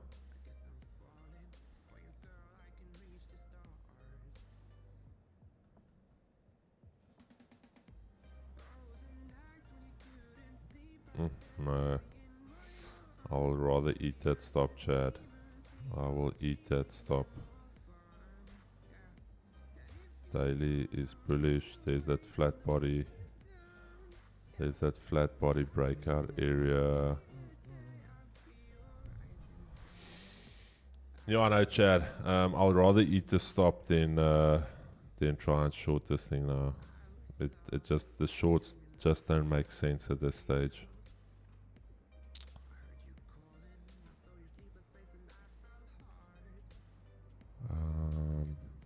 Okay, nothing up here. What is the 4 hour doing here? Kiggs, where's your 4 hour level? Oh my god. Yeah, because technically, if you look at it on the 4 hour perspective, this So is we rejected the 4 hour. The 4 hours at the top where Asian highs are. this level here, eh? Yeah, basically where your Asian highs is, that Yeah. 4 hour there, yeah. But here's the thing, though. You broke this, let's call it this minor structure on the 4 hour, but also then from here, we haven't made a lower low after creating this lower high here. So this is a failed lower high. You can see we almost made very close to equal highs. But now my thing is, Chad, this 4 hour move yesterday took out basically this failed lower high. Yeah, Chris, so I just want to show you one thing though, bro. One thing where I would look at the sells, but as I said, it would have to make a bit more of a move for me is, if you were to take it daily, obviously we talk about lower lows, lower highs, lower lows, lower highs. If we basically take a fib from the previous lower high to our lower low, US61 is lining up literally on the candle closure. So you've rejected candle closures on that 61 and now trading down.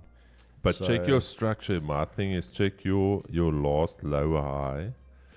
you could even consider that there. So that took out a low, and then see that flip, that change of character.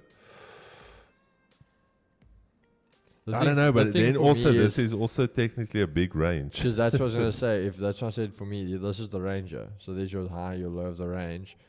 You've traded up. As I said to the guys in the morning, you've tested the top of the range with a massive rejection. Now you've tested it again, staying underneath, not being able to take out that high again, and rejecting. So it does look good for the sell, but I just wouldn't take the sell where it is. I don't know. This daily for me still looks bullish. I don't know. No, as I said, I mean, I'm also still bullish. I'd only flip bearish a little bit lower. But I think, a lot of people need hurt, bro. Same thing, I think NAS and US30 are going to bring it as well soon. Yeah, this is range, Chad. This is range. I must actually kill it.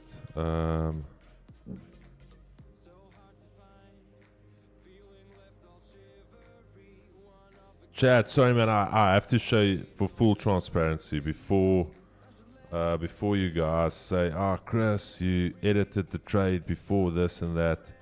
I have to show you guys this. Wait, let me just show you guys this. Before anybody says anything, here's the journal from Meta, from the MetaTrader. Let me just show this to you guys. Yeah, you can see all your actions on the trade. Let me just show you guys quickly. So bought the trade, then the stop loss, there was no stop loss. There you can see from the start, that was literally when we opened the trade, 22.10. The stop loss was 2317,933, and from there it never changed. You can see the stop loss never changed. My screen, bro. Oh fuck. Sorry, Chad. I have to show this because I don't want issues here. You can see the journal. Trade was opened up, no stop loss, no TP. Then obviously pulled the stop loss 2317.933.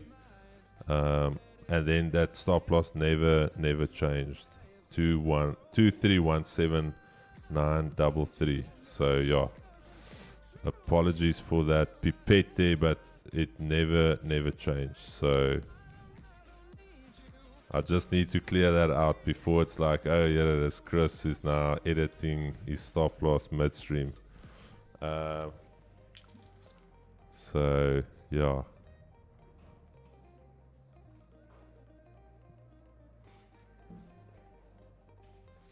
Have to give that full transparency. Otherwise, if this thing now all of a sudden rockets to the upside, it's like, nah, Chris, you tweaked that stop loss mid trade. I didn't touch it, Chad. I literally open up the trade. There you can see, open up the trade.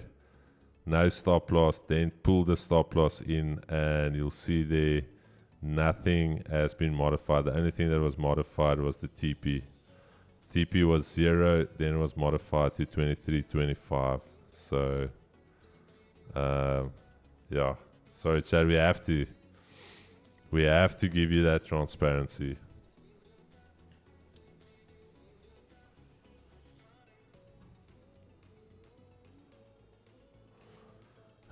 Second thing is, Chad, I cannot.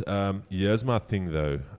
I would have loved to kill the trade here, but the 80 is still bullish.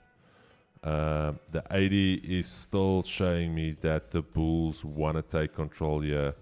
And if I just look at this, the last hour or so, you can see clearly that the 80 is not showing me signs of selling, Chad. That is why I'm struggling to fathom the selling scenario, because the 80 is making higher highs while price is making lower lows here. So for me to sell into this, I don't know, I can't sell into it.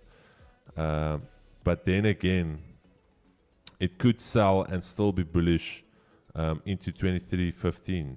Could sell and still be bullish into 23.10. But ultimately, it's the daily level here, which I thought we are going to hold 23.20. There's that flat body support area. So yeah, I don't know. It's just one of those days where you can have the right bias, but the market's got its. The market's going to do what it's going to do. Similar to Keegan yesterday, having the right bias, getting stopped, and then the market running to the upside. Where did Keegan get stopped? Somewhere here yesterday, and the market ran from there.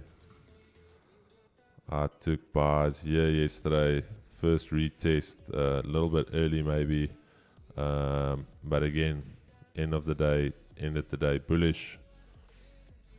So let's see.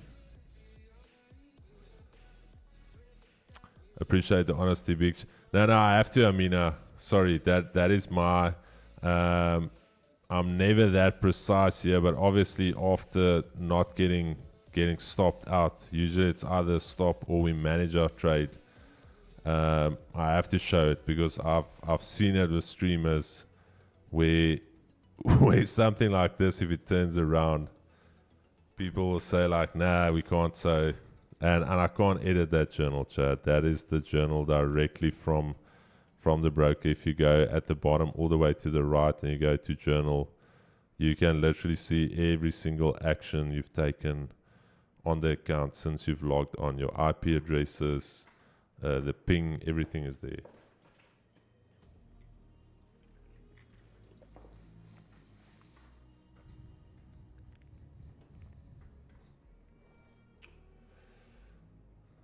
Obviously, the bars don't look good here, Chad. In all honesty, the bars do not look good here. Why do I say that? If you look at the hourly has been closing bearish. The only way that we can really still be in this trade for the next hour is if the hourly holds this level, holds at 200, and then all of a sudden we get a massive push to the upside. But look at this previous hourly candle taking out a previous hourly high and a low. So this right here is showing me a lot of indecision. See how this previous candle took a high and it took a low. It didn't just take a low, it took the high as well. So I'm about to get stopped, Chad. I am literally, it's sniffing me now. It is sniffing that stop. Let's see. Yeah. It is. Oh, there we go. I think just teleported through my stop. Yeah, stop has been nuked here, Chad. Would I look for the shorts? No, I would purely wait for the pullbacks to happen. But this right here is a little range that I don't know, not something I want to get involved with now. The only way that I will now get involved with this trade is if we still diverge bullish at the 23.15 level, which was yesterday's Asia high.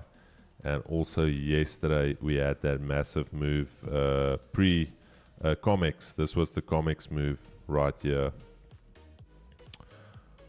So COMEX move right there. So let's see 23.15. I think that's also the daily pivot level, if I'm not mistaken. Yes, 23.15.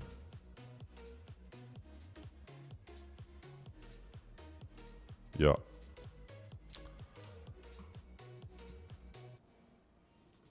So tough start to the week. Minus 64 pips, 2 full stops on gold. It is a tough week to be a gold trader here. Yeah, I wouldn't have changed anything there. Yeah, DXY also rejecting that area, coming back in the Asia highs. Very interesting. Yeah, Chad, I wouldn't have changed anything on that trade if I'm very honest. The 15 also showing us that it's holding there.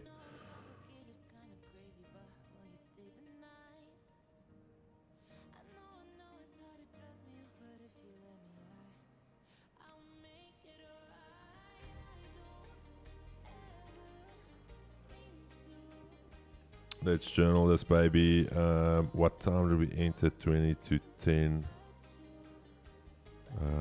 20 to 10.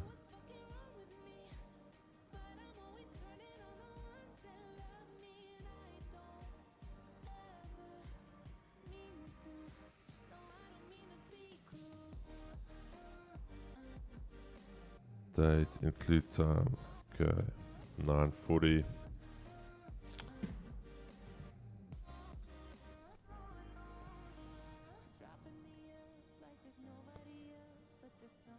This was buy reversal 2. Gold. EMAs were bullish. No, EMAs were bearish. What am I talking about? 80 was bullish. Daily bias was bullish. Neutral on the weekly. Trading above the pivot. London session. Personal. Okay.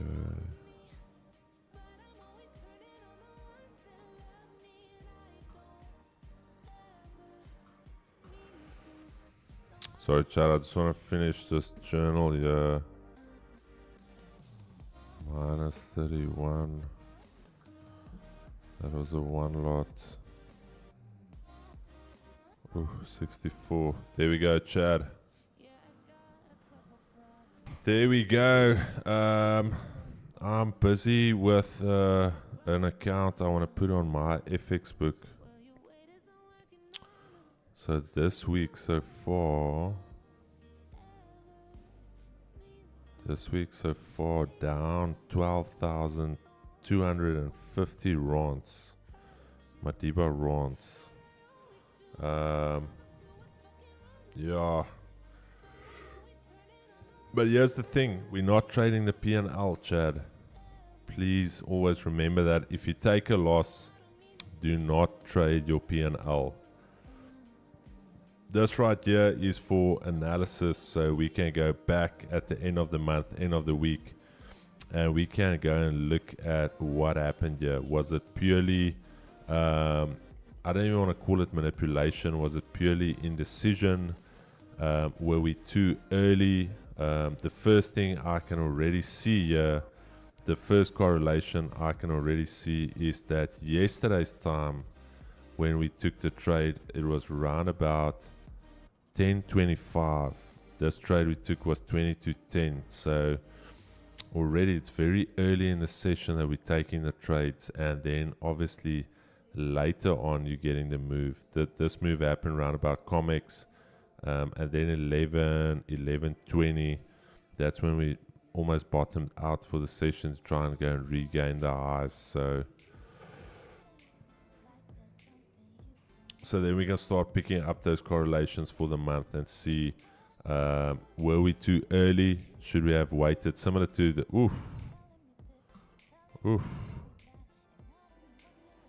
there gold goes, dollar.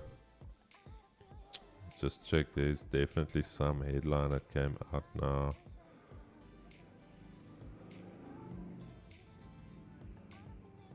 Chris is down somebody's monthly paycheck. You're trading something else. No, bro. This is still light. That is still. You're not gonna lose sleep over that. When you start trading some size, then it starts weighing on you. Guys, gold obviously dropping. I can't see anything on the headlines. Definitely not driven by the calendar. Nothing on the calendar coming out now. Nothing on the calendar. So dollar spiking back above that move. Chad, quick one. If I'm on 22% unfunded, I exceed my daily drawdown, losing half my profits. Do I lose the account? Yes.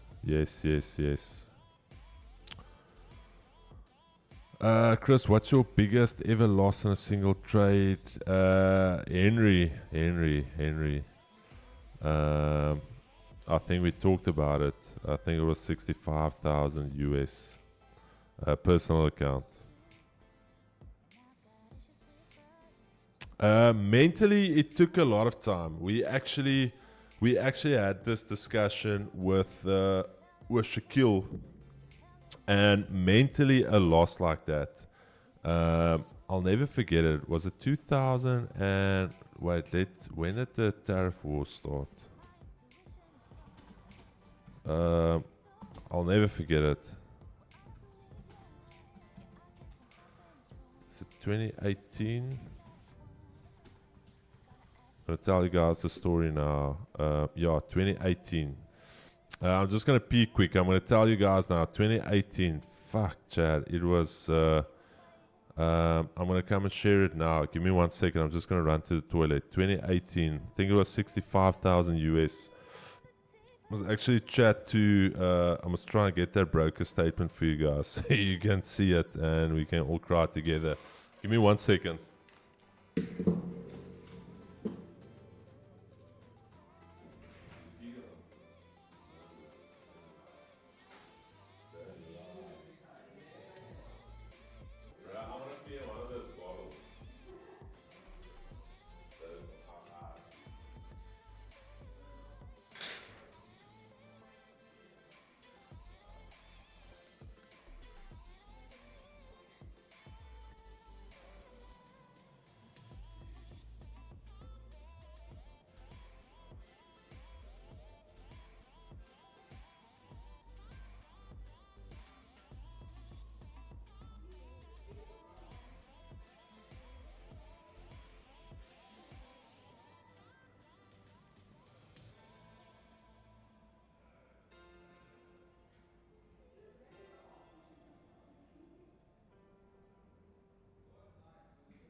Yo.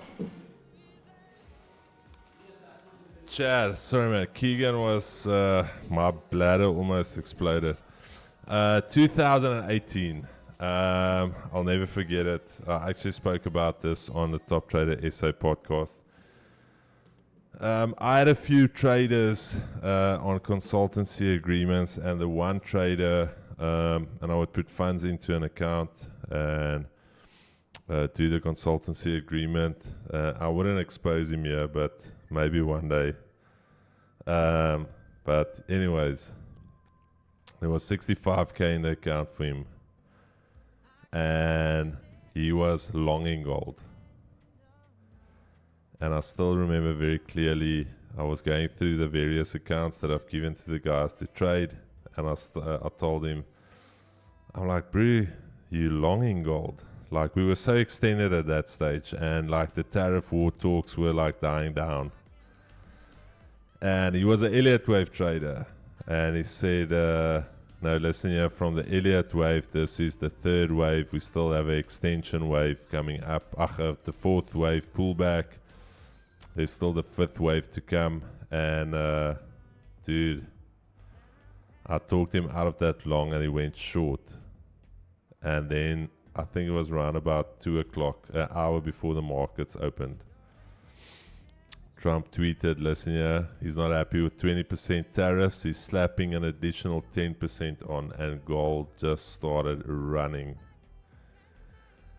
And I was like, fuck me. And the guy phoned me and he's like, yeah, he's just leaving the account. He took the stops out. He's going to try and manage it. And I'm like, bro. And yeah, there were two lessons here. Here's the one thing. If you pay somebody to do something, don't interfere. Chad, here's the thing. My bias, which I had in the short term, was not, he was a swing trader. Now, that could have made me a lot of money. When I'd say a lot of money at that stage, 2018, looking at roundabout anywhere between potentially 5 to 7 million with the way that gold moved and where his targets were. And I ended up losing 65,000 US. So two things to learn. And then the second one is, I'll never forget it, sitting over the weekend, and he left it. He was like traumatized. He's like, fuck, he hasn't been in this position, whatever. And I'm like, no, it's fine. And I hedged the positions. And I'm fucking scalping there for my life from like 4 o'clock till the markets close at 11. And I just take out, and I'm thinking like, fuck, here's the thing. The gold was so extended, and I still had my sells in, let's say, for instance, gold was here just before the market closed. And I'm like, okay, I've scalped this thing. I've made some extra money on it. Let me take out the buys now, and potentially after the weekend, we can maybe come down a little bit, retrace, and I can get out of this. Chad. I still remember Sunday, like that opium. Coming to the charts, 5 to 12, I'll never forget it, 5 to 12, looking at the broker terminal. And I think there were 5 positions in on gold, five lots. And as that market opened up, it's like one by one, those positions closed out. Just like you see that red, like doop, doop, doop, doop, doop, 0. And I was like, fuck me, bro. This is a lot of money to lose on one trade. And yeah, bro, mentally that cracked me. And here's the thing though, it wasn't even my trade. The mental crack came talking somebody out of a position that I'm paying to trade for the business, because my business then was, like I said, I was doing almost a legitimate type prop firm. And yeah, then the other guy, also don't want to mention his name, but one day, if the time is right, I will mention him. Him and another guy from a broker, well-known broker in SA. But anyways, I wouldn't throw heat now already. He told me he's got these developed AIs and this and that, and he's got like some serious degrees as well in finance and economics. And I went into a consultancy agreement with him as well, and fuck, chat, drama. So like I said in that thing, I went from a very, very comfortable net worth, not like the richest guy, but at that stage, very, very comfortable. Like you didn't flinch for R1 million. So very, very comfortable to fucking like in financial distress. So if you ever wondered, I always ask the question, how do successful people that have a lot of money end up losing it all? It is very easy, Chad. 2 or 3 bad business decisions, and you can go from 0 to 0 real quick.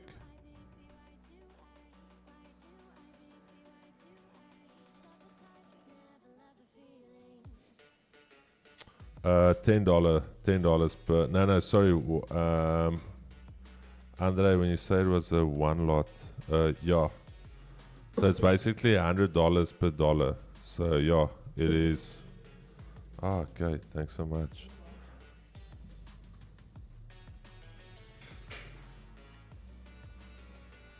Keeks long year. Where are we learning from? What are you buying from Amazon? Nothing, bro. I want to check it out. Because obviously, we're talking about now, Amazon officially launched in South Africa now, last night. Really? Yeah. But TMO is still king, my bro. TMO. I told you guys, TMO became a verb. You TMO and chill. How does one acquire that comfortable lifestyle of not worrying about? Marco, a lot of risk, my bro. A lot of risk and a lot of hustle. And yeah. But anyways.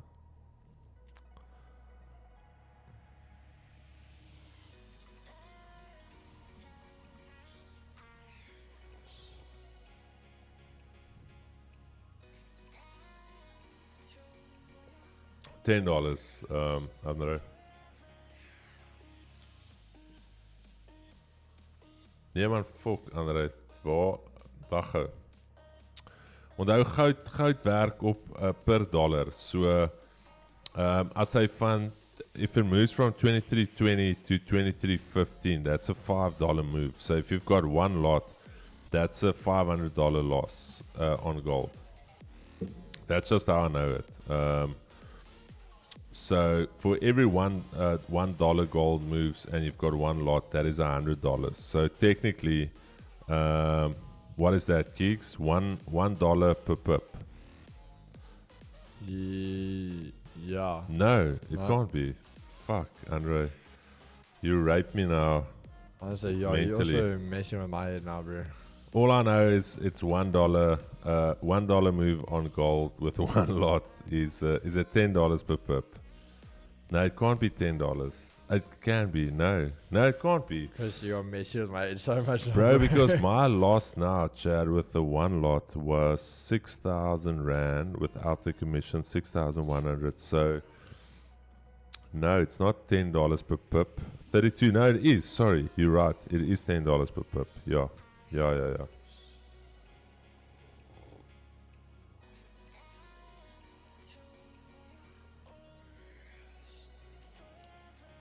No, you're right.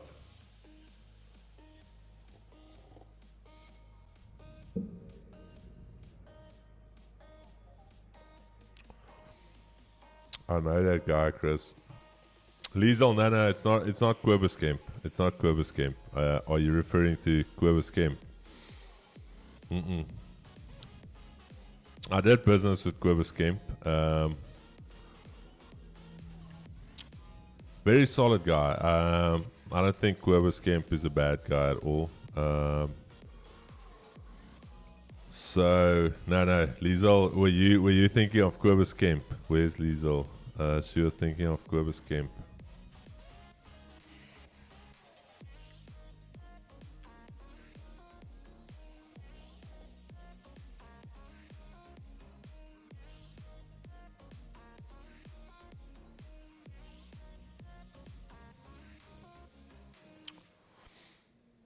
Okay.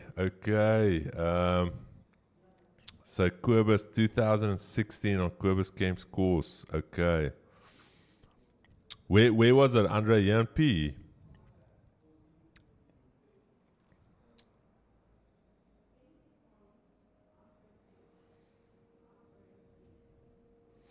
Been trading since 2016 and still losing. Fuck, dude. And you're still here. Mad respect.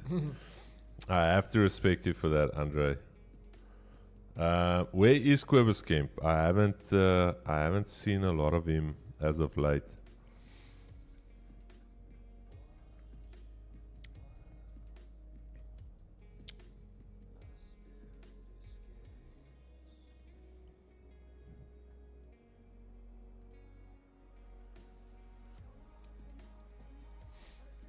Was it MP, Andre?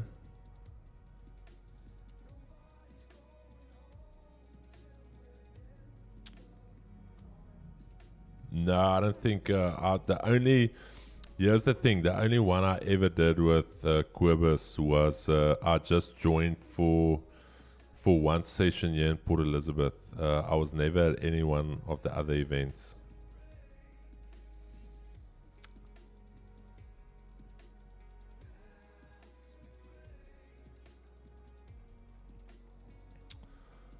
Oh, yeah, and then his sessions Monday and Tuesday, yeah.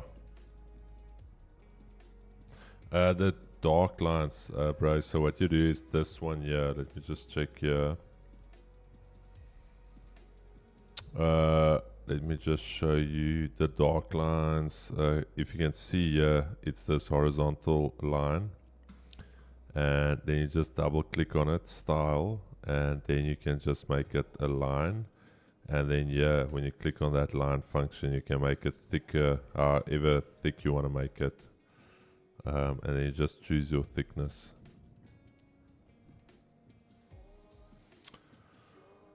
No, the only one I joined with Quibus, and then I was already in his mentorship for quite some time, was the PE one, and I just joined the advanced day.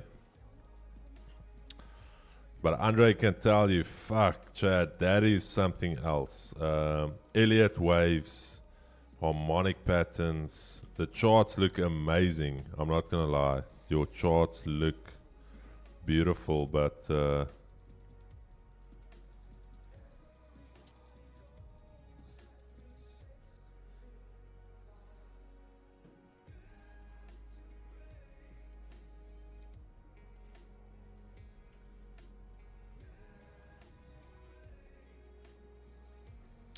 fun things.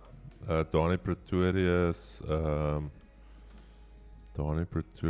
asked a question that I also missed. Fabs, I admire a lot, Chris. You're extremely knowledgeable and a lot of people can learn a lot from you. Massive respect for getting to where you are now. Thanks, Fabs. I was thinking about it actually in the week, and I like listening to Eric Thomas. Like I really enjoy listening to him. And yesterday, listening to the one, I don't know if it was a podcast or like one of his interviews. And specifically in this one, he was talking about sitting with Warren Buffett, and he had a lunch with him. And he said, listen, here's the thing. When you sit with somebody of Warren Buffett's magnitude, you don't speak. He said you don't speak. You can't add value to the conversation, especially him.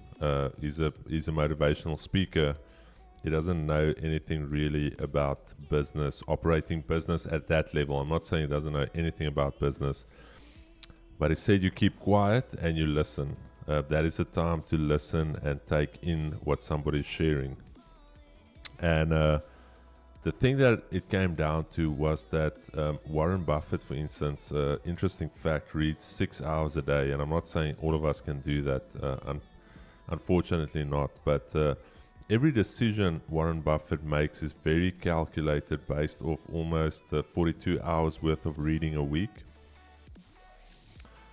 So the man makes very calculated decisions. And then secondly, I was thinking about Eric Thomas. Why can he be such a good motivational speaker? Because the man has lived life. The man has lived life, and you can motivate people if you have lived life and you have gone through certain shit in your life. For instance, Keegan can motivate somebody on overcoming an injury because the man has had fucking how many injuries, Keegs? It's A shit ton, bro. And- It's easier to name what I haven't done. yeah. So coming back from that, so Keegan has lived that life, and he has basically every single time come back from it. And it's the same with life and the same with business, and that's why I say you cannot really teach somebody on something you haven't been through. And for me to try and teach somebody on a life I haven't lived or something I haven't experienced makes absolutely no sense. And the same with Eric. That's why he can motivate people, because he was in the dumps. Like he always says, it took him 12 years to do a 4-year degree. He couldn't read very well, he couldn't write very well, but at the end of the day, he overcame so much to the stage where he became number one in terms of motivational speaking, overcoming Tony Robbins, which has got a much bigger net worth, which has got a much bigger business network, better business acumen. And here's a guy that's from Detroit, Michigan, eating out of dumpsters to number one in the world, overcoming somebody like Tony Robbins, which started off at a very young age. Tony Robbins made a lot of money, I think, when he was at like 21 already. Tony Robbins.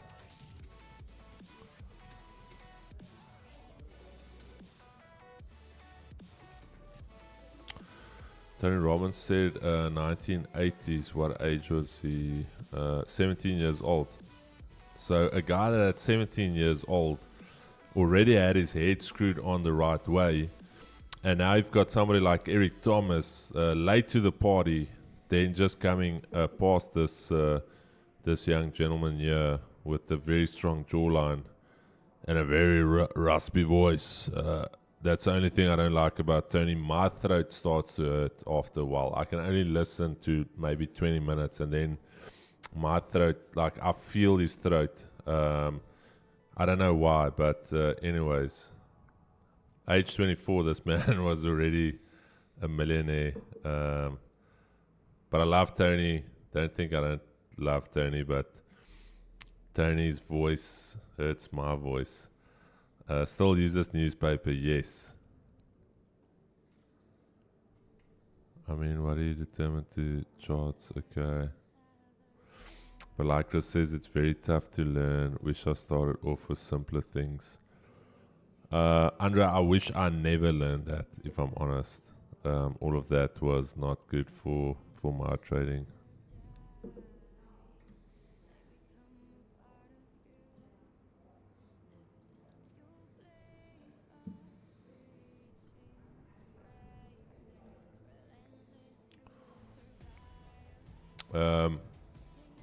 Deep House, is it on your phone? Just let me know. Persistence beats resistance. Oh my flip, that's amazing. Persistence beats resistance. I read 2 to 3 hour chats every day, 6 hours and Donnie, I think that's the way, chat out. All of us can read more. Drop pages here in the chat, section by section, and then we can get through a book every week. Isabira, it's just $5 grids, my brother. So every $5, I just pull these black lines. So it's a grid. It's just a $5 grid on gold. It's nothing special. It's nothing. It's literally just $5. We've talked about this on gold, where gold moves within $5 grids. So, for instance, if it cannot get away from, let's say, 23.20 to the upside, and it then rejects 23.20 like that retest, then it will go to the next one. So, for instance, now down here, if it cannot go below 23.15, this is Keegan's level as well, and we start holding this 23.15 level, then obviously we can then try and go and move back to 23.20.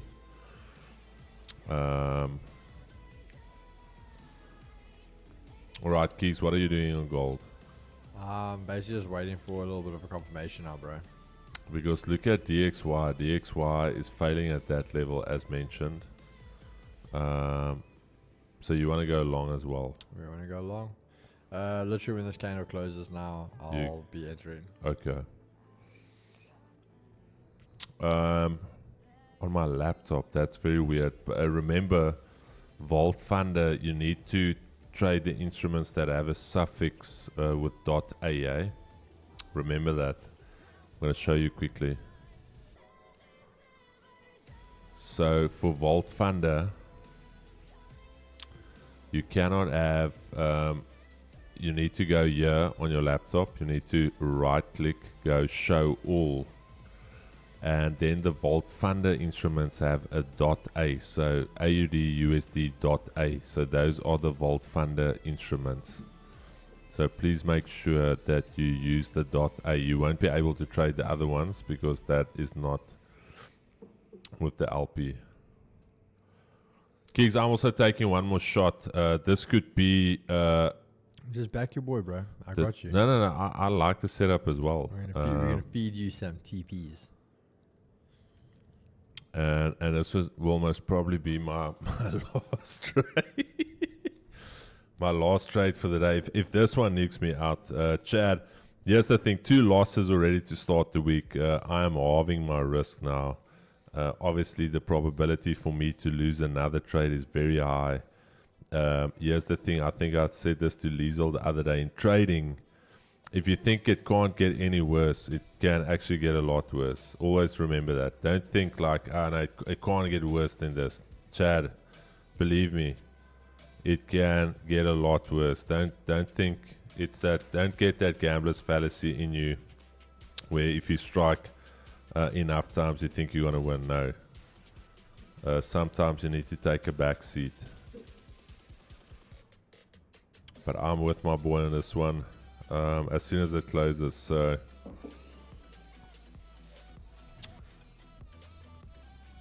we might be throwing petrol on.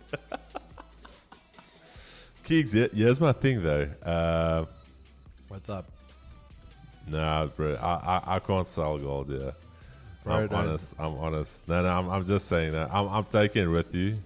For me, it is a valid. Like we tested, we've got like a mini little structure break there. Yeah, let's see. Okay, Chad. Okay. I executed on the close of that candle. On the close of this candle, I executed. I'll show you Keegan's screen now as well. Let me just make sure this time. The stop loss where I place it, just to be very precise. Okay, I'm quite aggressive on mine, but this is going to be a big one. Your stops. No, the win. What do you mean stops here, bro? We only take W's here. Sure, Chad, I love it. Stop loss is 2312 911. Okay, Chad, there we go. That's the exact stop loss. Let me just, I'm going, yeah, I can't really change my plan now because I took 2 losses to start the week. So I'm still going for my standard 1-to-1. So not changing anything there. I need to start hacking myself back into the blues. Chad, there's my trade. I took the longs. Let's go to Keegan. Keegs, you show the guys. Give the guys the breakdown of why you took this trade. We're going to run for it now, my brother. Alright, Chad. So basically, that's what we're going to aim for, though. It's a beautiful Holy 1-to-4. shit. But we are aiming for this, yeah. So obviously, this is an indication. That will also be our break-even point, will be basically when we hit TP1. So that will basically just be 1%. Obviously, the TPs will go as it's 2%, 3%, and then full TP at 4.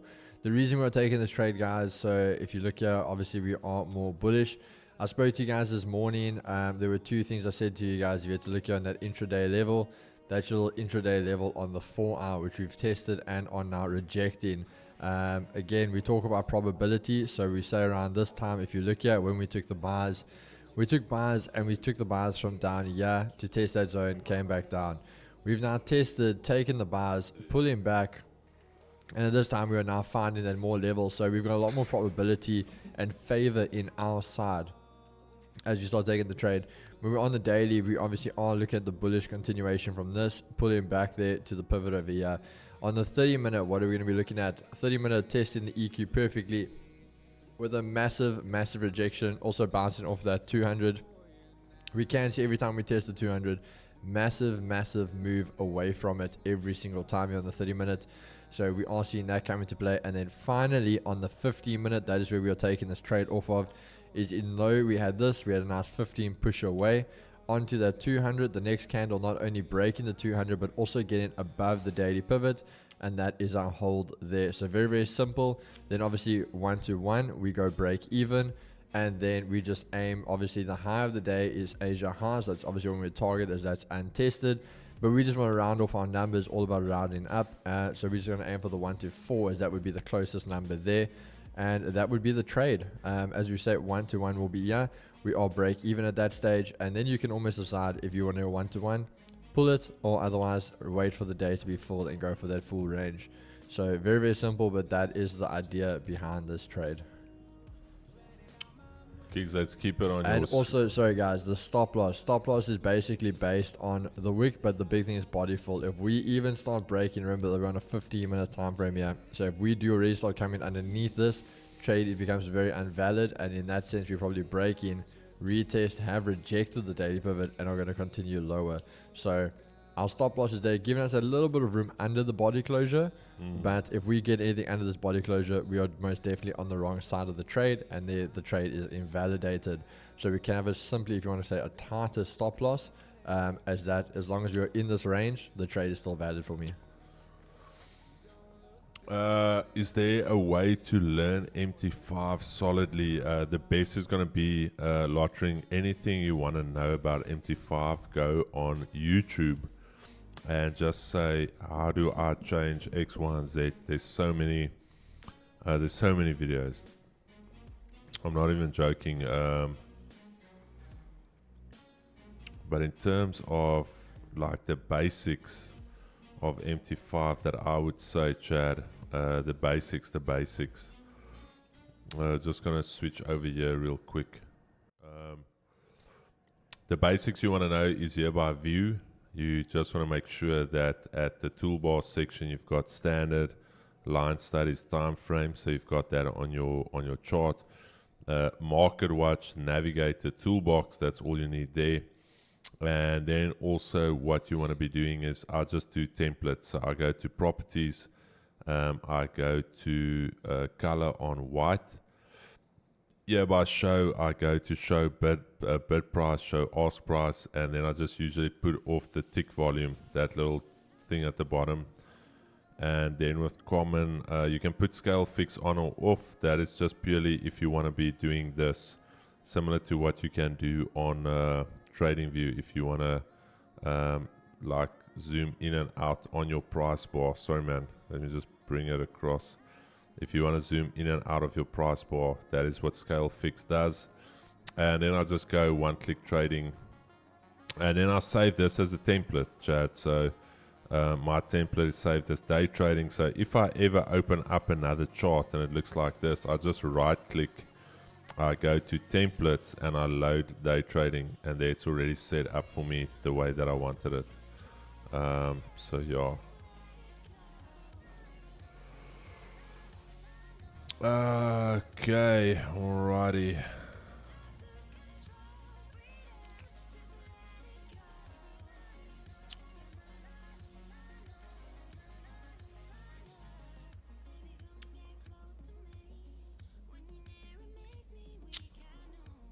This next outlet is going to close bearish again. Flip me. And it's going to close below this 200, Chad.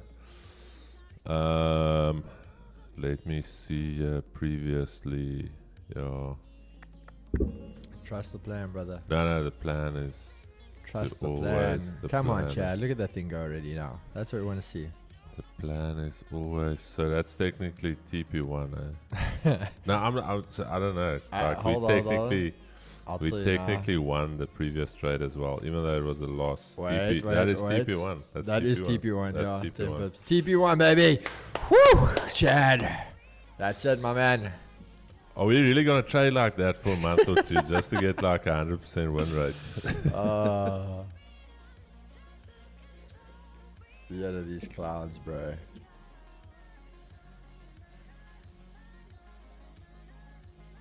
Like, that's my thing, guys. You can honestly, if you want to give a shit about a win rate, go trade that and literally that, and that's what you want to celebrate. A TP there with a stop loss like this, or you can trade with us and get moves like that. I mean, it's up to you.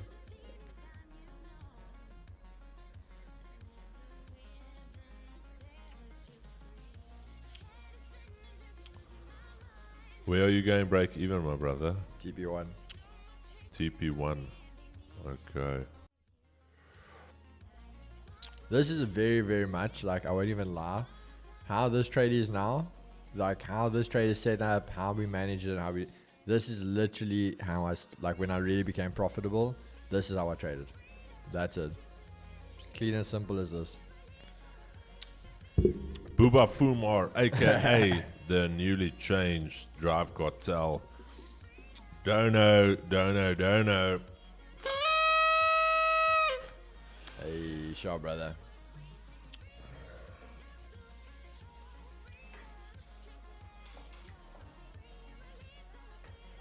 Are we gonna get fair value gapped here in the face? Deep in the blues. Oh, Chad. What is DXY doing? DXY is turning bullish again, but it's under the R1 still, so. Chad, here's my thing. Let me just go back to my screen. Here's my thing. If you go into this session this morning, I said if we're going to have a bearish day on the dollar, we need to stay within the Asia range. We need to reject this daily R1. And currently we failed the first retest. Okay, now I need a block. But anyways, let's do this. We failed the first retest. We failed to hold above Asia highs as well. So closed back above, failed to hold above. Now back above, failed again. Now back at the R1 again. So at some stage this thing needs to give or it needs to drive. Yeah. Then coming back to gold, gold on the daily, for me, as mentioned, this is a daily reversal play. How deep we pull back, I don't know. But again, 23.15, 23.20, these are two likely levels where we can potentially bounce off. And why do I say potentially? Because looking left with me, Chad, this is where we previously had a flat body support area. We had that daily rejection area there, and are we going to find support there again? So these are the two most likely levels where if you are going to get some buys in, this is where it will buy from. So other than that, if it continues bearish, I don't know what's driving it bearish though. We had the miss, we had the repricing already of the dollar on Fed futures. So yeah, let's see. Big thing for me is just 23.15. We need to hold this level. Any breaks below, I'm not going to make the same mistake as yesterday. Any 5-minute breaks below here, and I'm calling it a day. I wouldn't even be trading a little bit later. Like I said, if you think it can't get any worse, it can get a lot worse, believe me. And we sometimes say that to ourselves. Thanks, Chris. It's working out. Too late on VF, but issue is fixed. Okay, beautiful, beautiful. 2 TP1s done for the day, deep in the blues. Neo T, that's exactly my thing about the win rate. If you really want a win rate, and we've talked about it multiple times, if I want to trade for a win rate, I can literally do something like this. because nobody looks at that. I can do something like that every single day. That is technically what Don does. So visually, when you look at this, it doesn't look appealing. So what does he do to make it look better? He usually pulls his thing like this. And then once he's there, he kills the trade. So visually you think, oh, flip, bro, look at this target. But that's literally what you're targeting. So if you want to trade like this, I don't have an issue. It's just I've seen the fruits thereof. Unfortunately, especially for you guys, especially for the smaller guy, you're not going to pass funded accounts trading like this. You can't, because your risk is 1%. Let's say you even go 2% risk. So you're risking 2% here, but you're only going to make 0.1%. So you're only going to bank 0.1% there. So I don't know.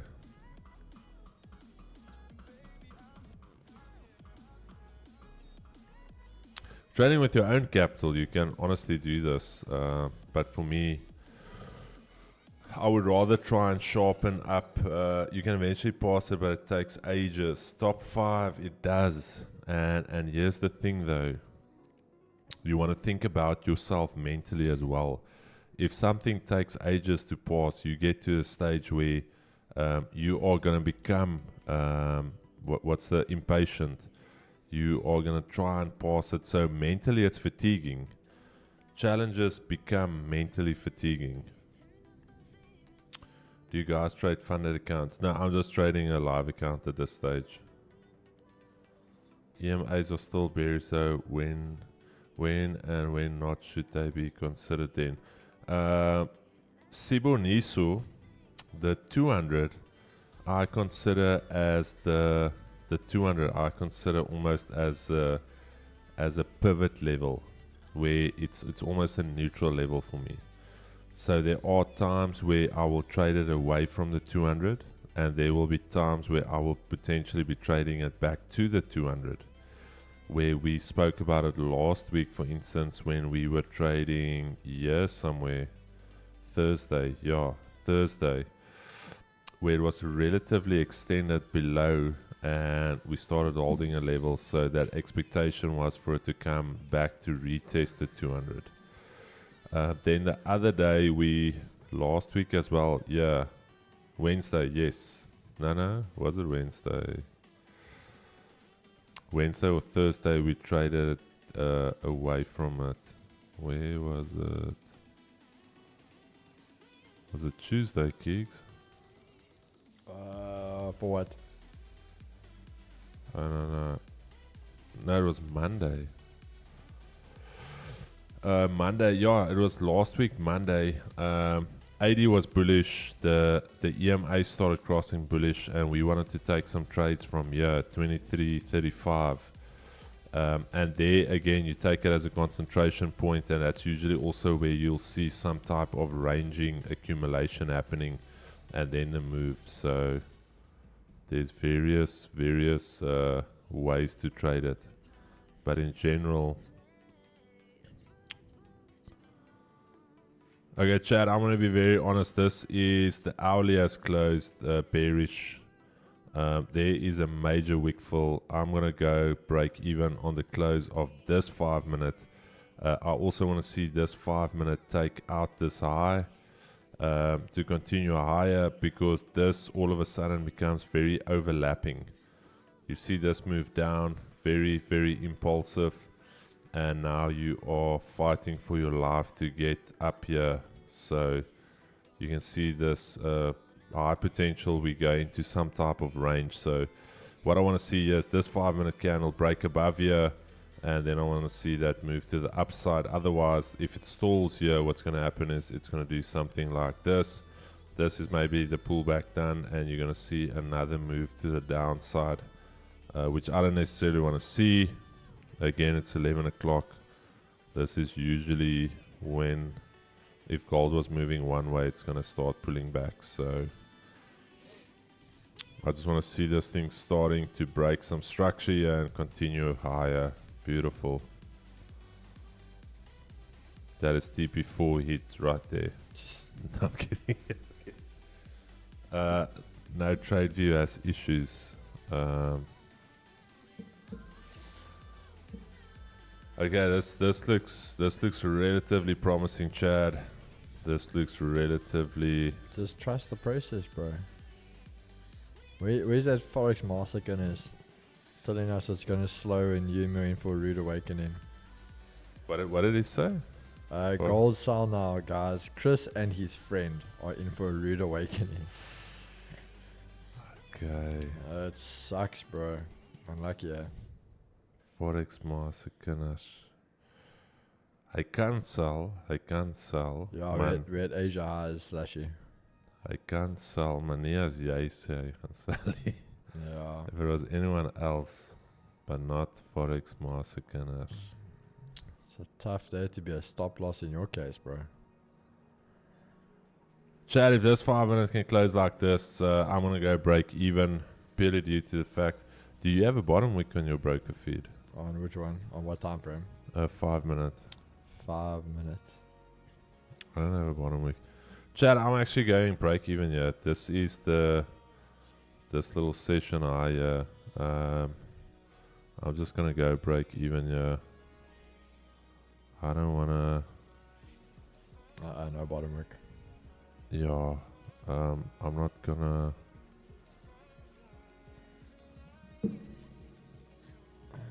But I'm fine with that, bro. No, but the thing is, bro, you're not down 64. that's the difference, yeah. That's the difference, yeah. So this is more to protect mental capital. This right here, you see on Notion. This is Mesa for, bro. That is rough, my dude. You see this, gigs? Oh, is it on your screen, right? No, it's on yours. Bro, that sum there, that is a ugly sum, my guy. How much actually you start using that? Nah, it's mental, bro. Chad, big shout out to Moski, Moscarita, Moscana. What is this? AA. Can I take that out? Filter. Oh, an icon. Dang. Chad, trading is a ruthless game. A lot of times you can have the right idea and still get clapped. What can I put as the icon? Yeah, you know, I love how the other guys, like, the minute we take it either a stop or we in drawdown, these guys have everything to say. Who's that? Like, there's that Forex master Guinness now. And then where we in profits and that chick, he's quiet. Nothing.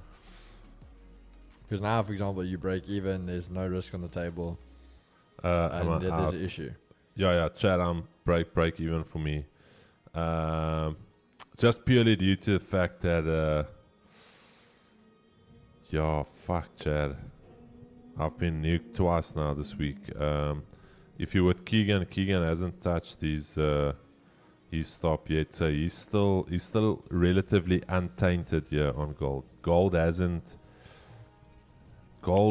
almost wanted to say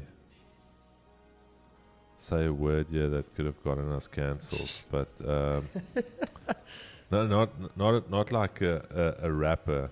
You obviously know the conspiracy with our boy P, Yeah. Mr. P, and then a D.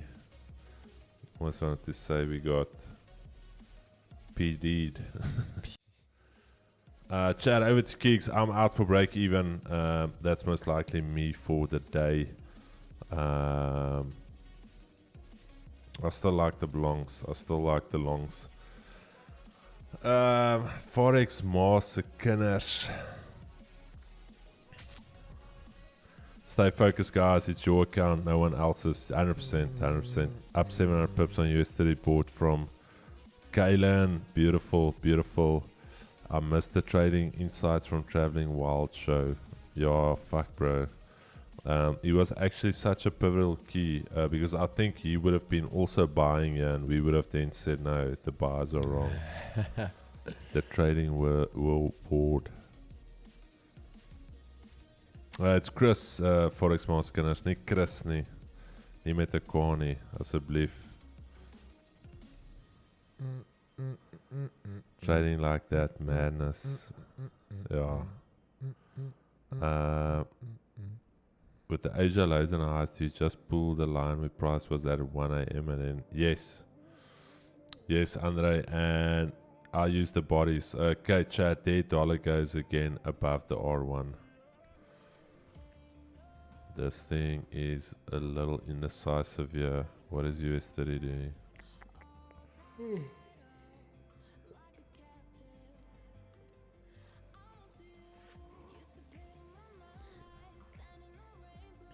GU.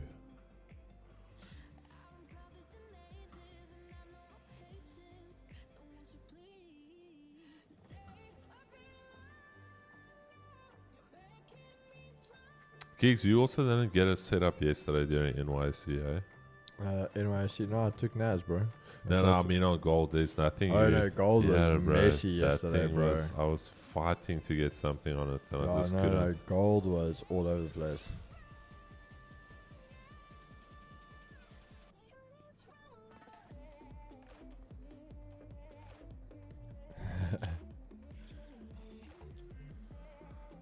I'm just gonna be quick, quarter, nice, long. Lacquer boys, that's for me. London till see you gents in NY. Beautiful. See you Where's there, SNR? Dude, is quiet, man. Is spending his millions.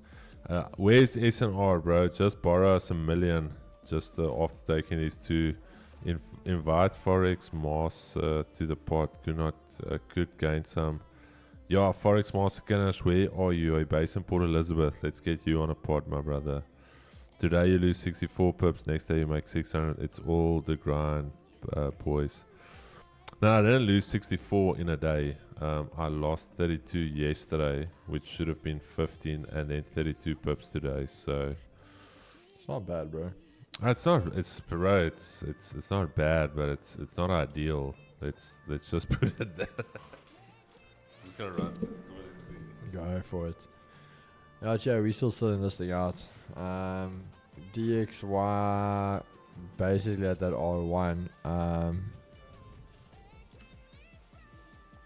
Yeah, I'm still quite chilled with this one, guys.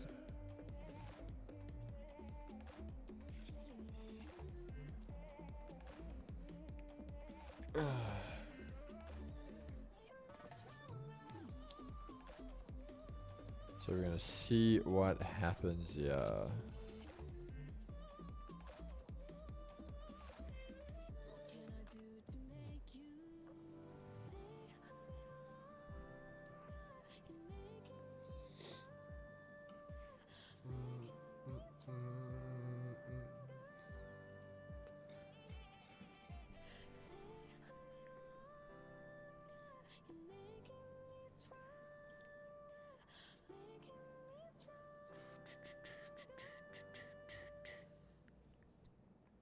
Yeah, this thing's still holding there, guys. Not breaking away, not doing anything.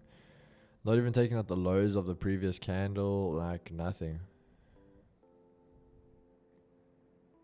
Is Voldmarks available, Botswana? I think it is, bro. I'm pretty sure it is.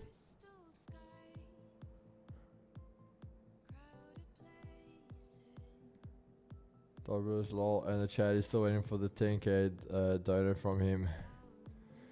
Do you guys also trade anything live like the Spike or CPR? Forex Master Kinders, if you were, yeah, we don't trade it live because we don't promote it, but we gave the signal and we smashed it last week Friday. But again, if you are such a great trader, you don't need us to trade it live. You apparently would know what you're doing.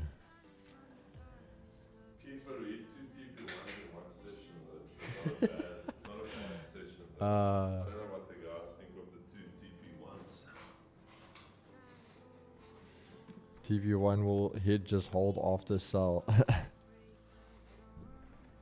Might feel cute though, Keeks. What did Keeks say here? No, because that Forex Master gonna ask if we trade NFP or CPR. So I said no, we don't trade it live because we don't promote it. But we gave the signal and we killed it together. But I was like, but he doesn't need our signal because I mean he knows what he's doing. He's a good trader.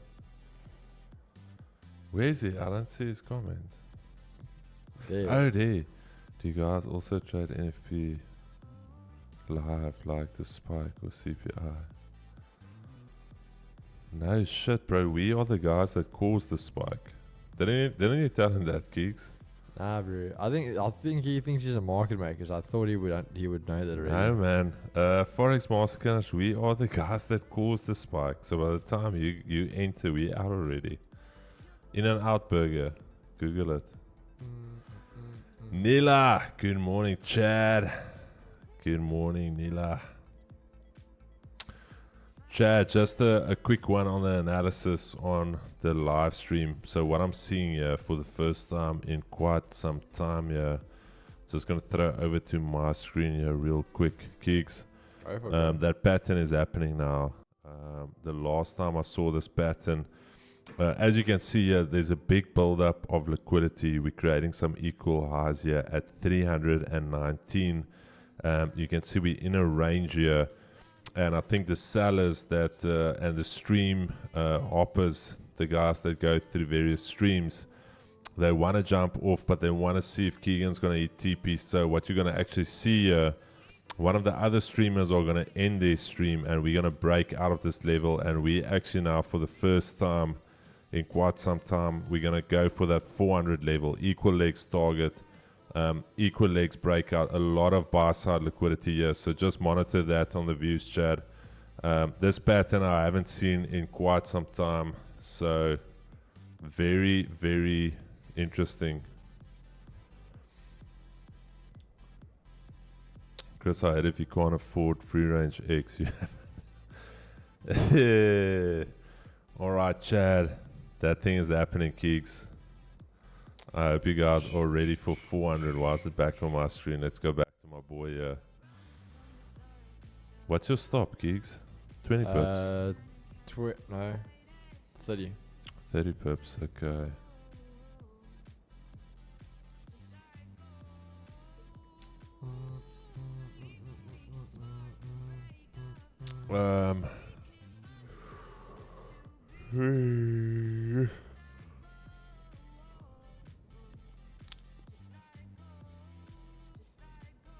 So you have to lie to run a contest. What is this?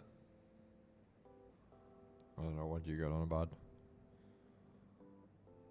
Do I need a Vault Markets account to do the Vault Funder changes? No, you don't. You sign up with Vault Funder. They're different companies. Yeah, yeah.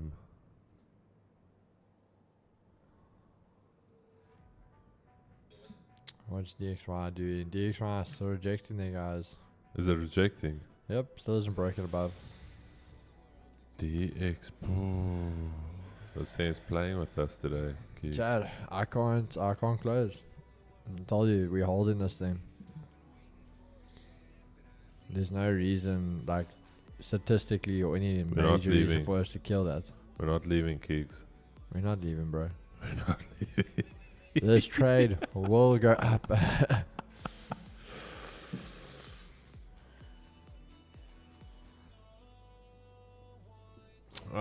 Chad, I might re-enter. I'm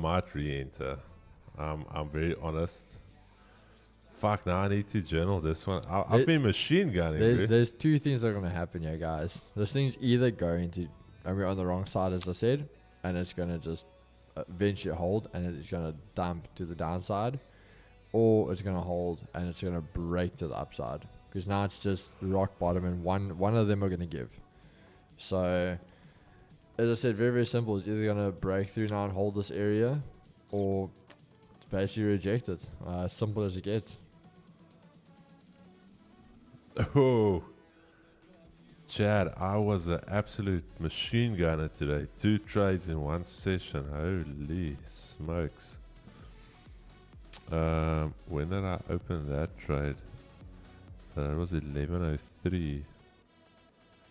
Yeah, 11:03. This is on a journal, yeah. 11:03. Oh, damn.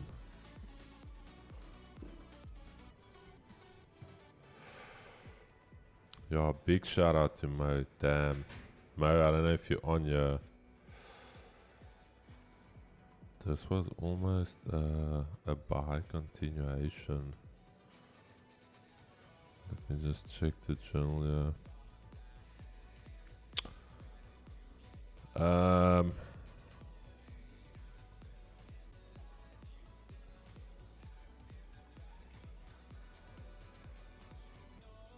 Yeah, this was a buy continuation one. Gold. EMAs was still bearish. 80 was still bullish. Daily bias was bullish. Weekly bias is still neutral. It was literally at the pivot. London session.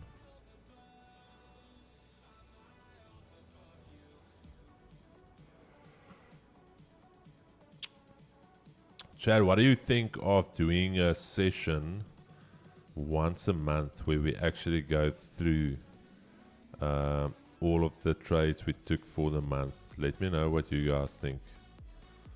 Where we dive a little bit deeper, and then I tell you guys what I see or what I saw after doing the analysis, something that I could have done better, something that I could have maybe not taking the trade. Okay, we need another one. Yeah. Let me know if that, because I feel there's a lot of value in that as well. So I will basically prep. What is this? Edit property.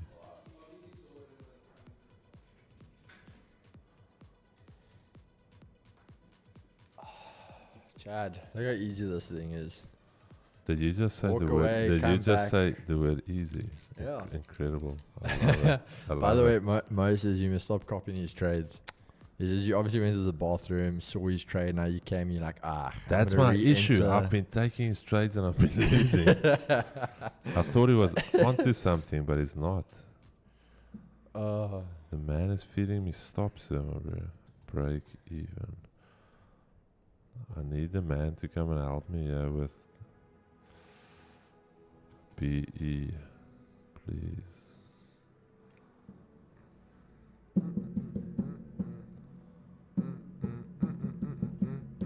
Where's Mo when you need him? Moski, I need help here by result. I want to put in another option here. Edit property. Man needs another window for the journaling. Select, multi-select. Hey, Wayne, that's it, brother. Kill it, my man. Just make sure to show some love, bro. Support the channel. Mo, sorry man. I know Mo's a Notion specialist here. I want to put in a break even here. Yeah.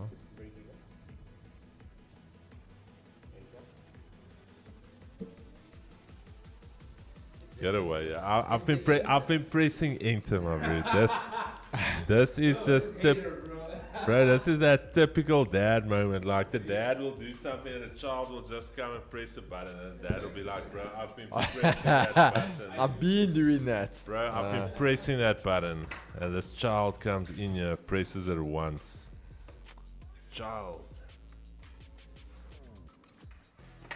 Hey, Forex Mastercanners, I understand you want to see gold drop, bro, but because you want it doesn't mean the markets are going to do that. But I love how Forex Master he's psyching himself up for that position. I love it. He's like, it's going up a little, making everybody happy, then boom.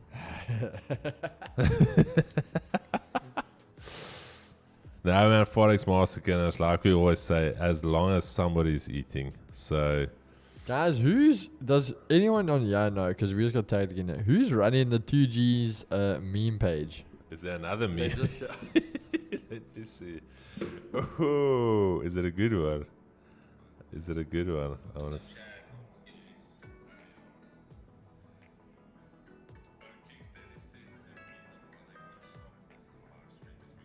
Dylan Hansen, what instrument was this, my brother? My boy Dillo.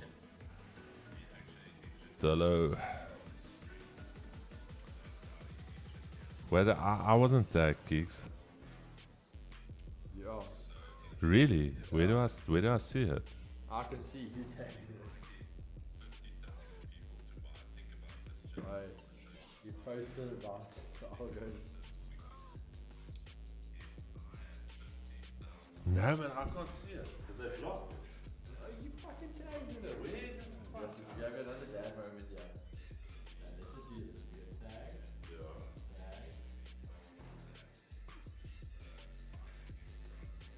Tag. Chad, his kids of today.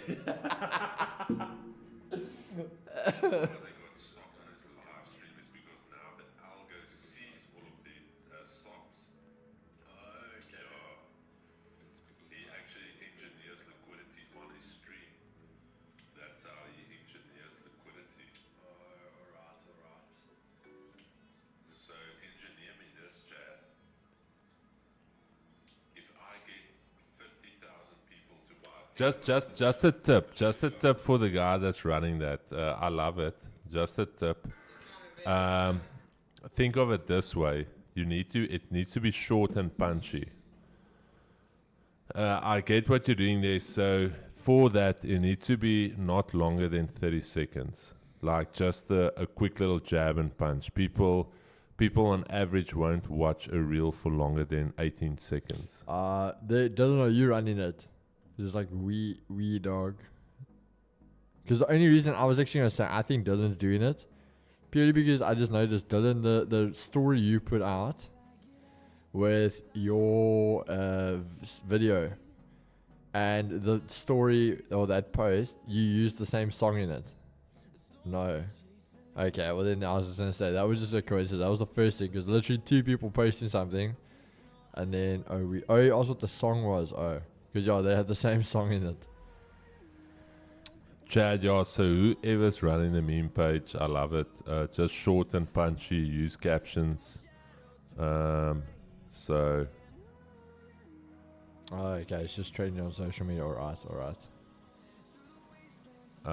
So yeah, just a tip for that. And use CapCut. CapCut is easy for the captions. CapCut is just a very strong piece of software.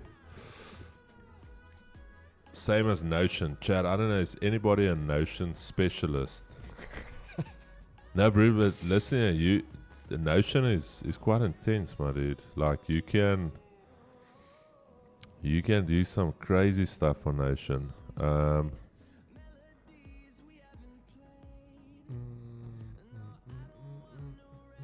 Damn, Chad, Notion. I feel like Notion is like a good Excel spreadsheet. You don't know what you're missing up until you really dive into that spreadsheet. DXY back above that key level, Chad. Well, Seems like it was. Mean to the world. Where are we ignoring him, bro? He's asked it once, and we're gonna get to it. We're not. What did Ismail? Good question. I was withdrawals. Sorry, man. Ishmael. Wait. Sorry, man. We did some solid videos on Vault Funder. Give me 1 second. That is where we need the. What is that bot called? The Nightbot. Yeah. Sorry, my brother. I'm gonna throw you in here, and all of your FAQs is in there. All of the FAQs. We did a quality job there, so please check through all of the FAQs. Chris, Yo, just relax, bro. Relax. what's happening now? I don't know what happened, but Forex Master Kenner says you must just relax, bro. You must relax. Oh shit. Okay. Sorry, man. Sorry. And it's Sorry. Chris.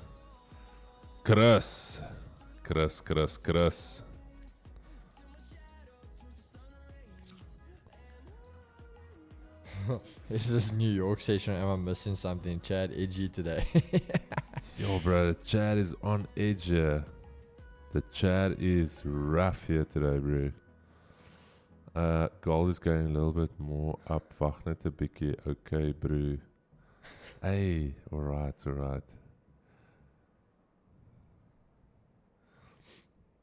You know what I always say though, hey, my thing is these guys get so passionate that, for example, if we're wrong, because my thing is, I always say they get so passionate because they probably not accepting of losses yet.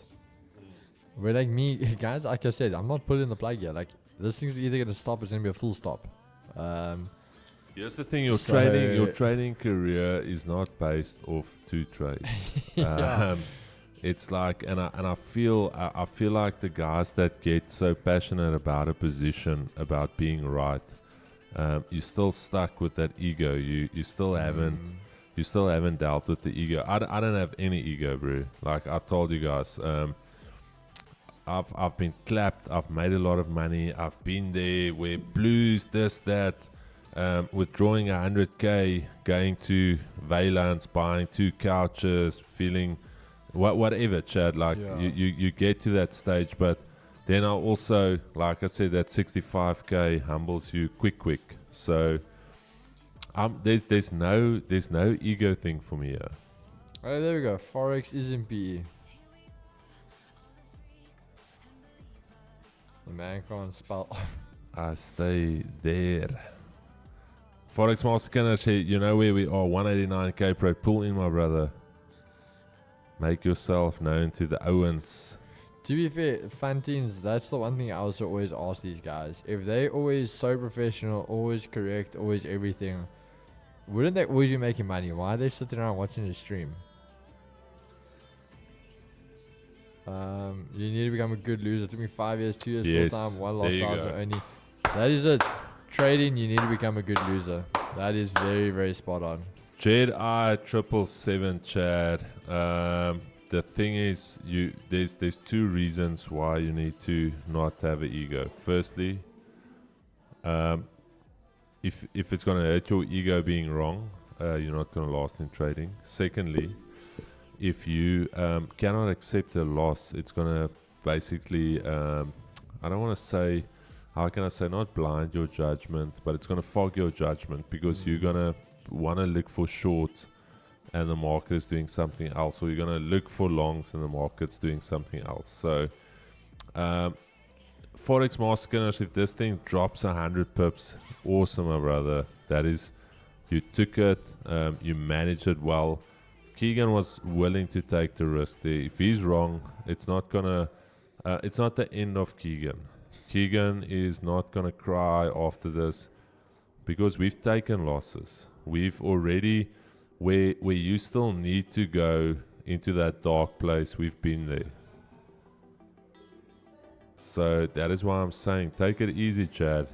We've all, some of the guys in the chat have even been there. Yeah. They've been to that dark place where you want to potentially take your life. They've been to that dark place where you want to give up on trading. So take it easy, bro. It is, everybody's on a journey here. There's no need to throw your ego here. We are all very, very humble by the markets. We are all very humble Your by Forex, nature. my brother, like that just answered everything for me. If you from P, and if you legit just had to ask me the question if Forex NASDAQ billionaire is real, Okay, yeah, that then you've tells- answered my okay. question. I know everything now. Alright. Take the loss, have 2 minute noodles for the week, and come back stronger next week. That's trading. That's very dark, chat. What is that? Take the loss? Have 2 minute noodles for the rest of the week, then come back stronger. Sometimes JP, you can't even do 2 minute noodles, bro. So you have to do maybe like hot dogs or something. Just gotta get your way through, bro. Nah, bro, damn you. I was called hot dog dicks. Nah, bro, at hot the dogs engineer. slap. Nah, bro, hot dogs are. Hot dogs are hot dogs. You can never go wrong with them.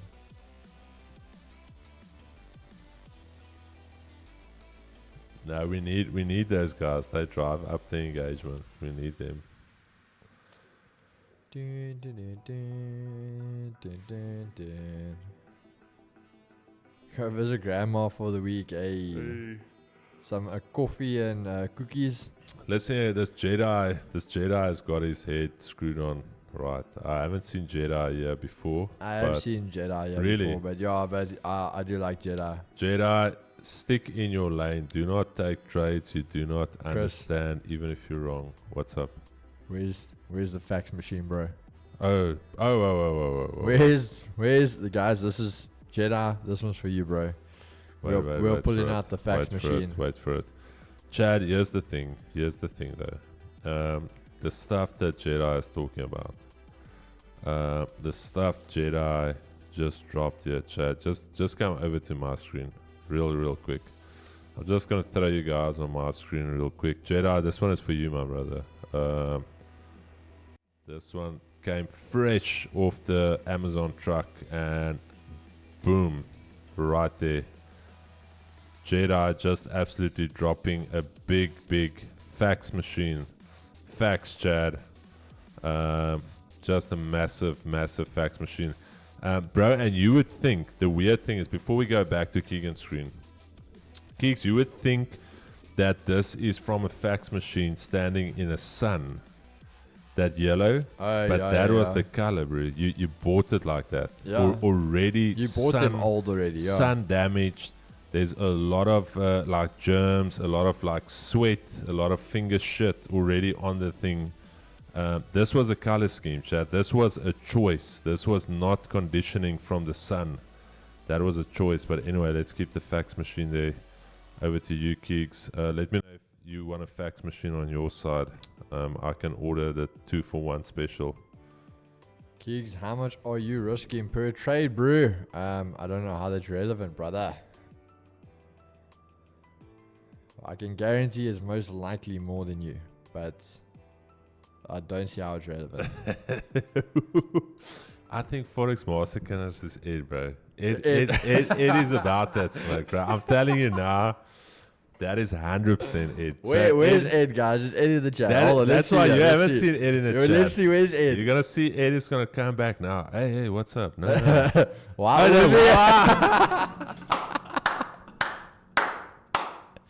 All right. Ed, I've seen you. You about that smoke, dude. You guys need a soundboard with the fax noise, bro. 100%. We need it to like pop up. It must be like that windy thing, like ooh, poof, on the screen, and then the fax noise. Me, I'm a new trader, but I've learned a lot from stream. What do you think? Thank you for guys teaching patience. Bro, here's the thing with trading. We've said it so many times that the trades we take here is we're going to take it if there was a stream or if there wasn't a stream. The only thing we've done now is we've put it onto a stream and you guys can take it with us if it's according to your plan. But nothing has changed now because it is a stream. So that first pivot point. Forex wants to get what pivot point you talking about? The Asia lows. Is that what you're talking about? I'm trying to think what pivot point. Because we aren't at the daily pivot. I'm guessing you may be talking about this one? No, I'm holding, bro. Like I said, I'm either taking a stop on this or I'm holding. It's part of the plan. Keeks, I love it. K-E-E-K, Keeks. No, man, that must be it. Hey, we need to see them type at the same time. Yeah. Okay, guys. 3, 2, 1. Type now. Ed and Keeks.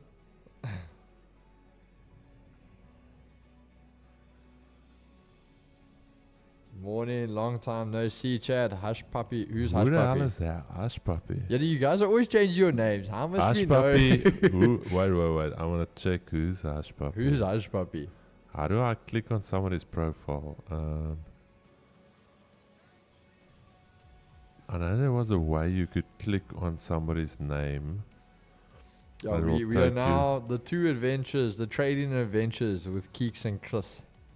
Chris and Keeks. We are now the car. JP. Yeah, it could be Forex Wilds though. I know, but he's from Spain. He wouldn't know about. I see Raja's trying to do London session. Y'all Really? don't remember me. Hush Puppy, did you change your name, bro? Or was it always your name? Wasn't it Slash Puppy? I remember a Slash Puppy sounds remember, but I don't remember. Slash. Oh, Obama, Slash. are you in the Wait, chat? oh no, Vote- fuck. Vouch for me, bro. Hash Puppy. Yo. Guys, are we hitting a blanket? This is the first time we're forgetting an OG here. This can't be. Because you range, so only we can range you. So somehow we do know you. Yo, but what was his Hash Puppy? It's not a Was it name. always Hush Puppy? I remember the puppy parts. Great lab, James. Whoop whoop. Appreciate it. All things Forex. Hush Puppy, I remember you, lol. Damn, guys, this is really us. Then it's a long time. Hash Puppy, I do apologize if it has been that long. Then you know you're OG. We even forgot, bro. You're the first one then. Bro, you must have been the first, guys. Some of these guys go away, come back rage as if they were in dark mode and come back transform. Keeks, Kitty asking if you can explain the trade for some of the guys that joined a little bit late. Wait, why not, Keegan? Can you please explain why you took that trade for some of us who are late to the party? Giddy, if you go back to when we entered it, I did a full breakdown of why I took it. Void, we the OG still, yeah, I do, I know Void. Yeah, no, Void is like a foundation. He's part of the foundation. You can't even get Void off the stream. He's like built into the stream. Void is one of the cornerstones. Oh, there, yo, Hash Puppy, the guy who put his own wrench there with a wrench emoji. The next time was his name. Okay. I Chad. remember that one. Okay, I remember that. Yo, that wrench was big, bro. That wrench was... I remember that. Okay, no, then I know. That was still a Yeah, no, clever. no. That was a clever play. That's why we wrenched you.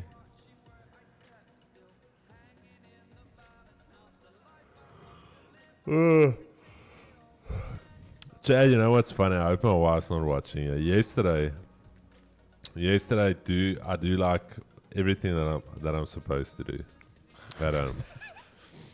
You're I gonna do, get a I PK, do, bro. yeah.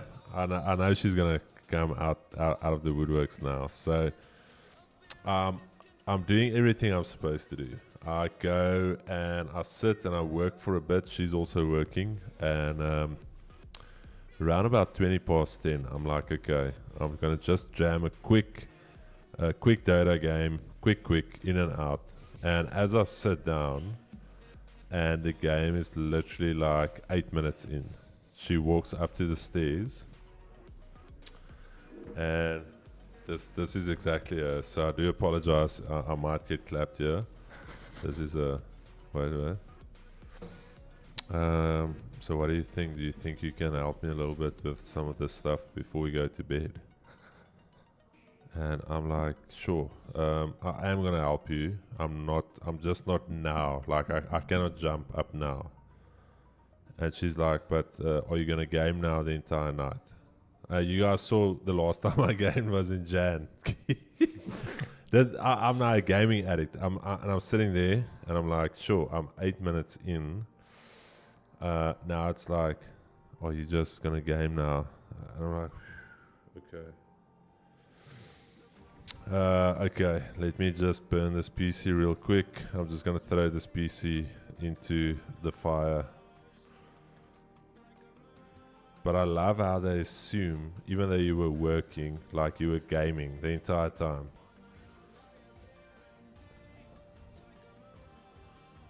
So yeah, my gaming career started last week Friday with Keegs and them. It was short-lived. And yeah, it ended last night. Gaming career just ended last night.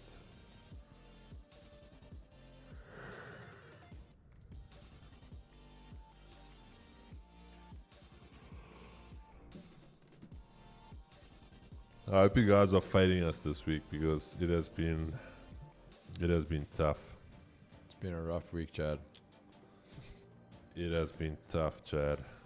Jay, I'm basically gonna wait for this candle to close. I'm not gonna kill it. There's no point in killing it there. That's why I said this is a trade that's either stop or going up. Wouldn't have done anything different, but I will be leaving though at 1:15 now. Obviously, go to my checkup.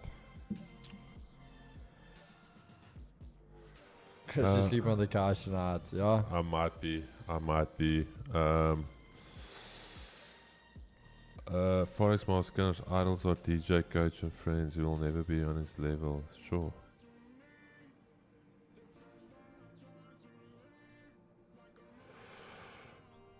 Yeah, here's the thing with the dollar. Interesting. Messy though. It wasn't very clean, but there's that little box we drew earlier in the session. So yeah, this thing was messy mess. Yeah, I think dollar for I think there's still the middle of this week till even probably tomorrow when we start getting some dollar news again. Until dollar has a direction where it's going, as you say, we're probably gonna trade to that weekly pivot, test that, and then from there on, that's where dollar's gonna make its decision on what it's doing for this week. Yeah, I'm thinking, Chad, there's two levels on the dollar here. There's this one here, weekly pivot, where we either going to reject, because here's the thing, we consolidated, we failed to continue higher, so we've definitely broken structure to the downside. So the big thing for me is weekly pivot and then obviously monthly pivot right there. So it would actually make sense if we go up to the monthly pivot, reject, and then come down.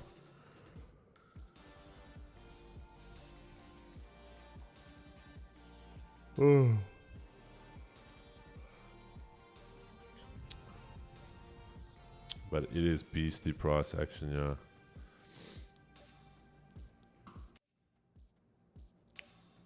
Okay, there's Keegan's first stop on gold this week. Oof. Let's just give Forex Master these flowers, guys. He did say it's gonna go down. Let's just give that man, his ego needs it. Forex Master, you are a legend. Monster of the markets.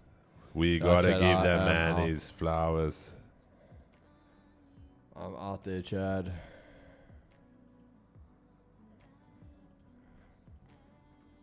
23.27. All right.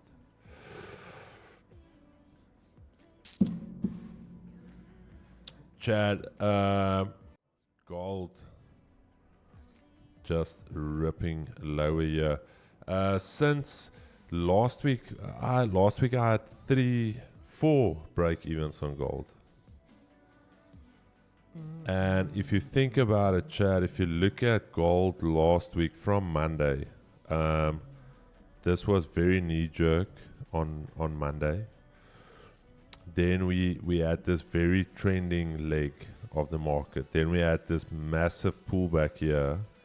And now we're technically back into some type of weird range here. This right here is again some type of massive range. It's not continuation. So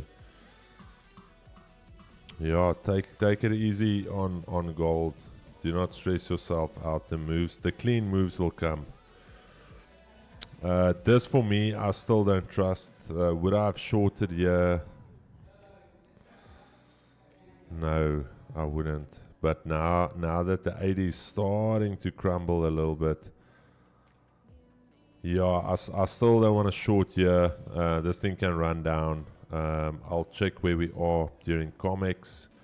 If we are trading here somewhere during COMEX and into NYSE, if we pull back here and while we are pulling back, we are diverging lower. So let's say price is doing this. Price is doing this, but the 80 is doing this. The 80 is doing this. Then I'm going to look for potential shorts there.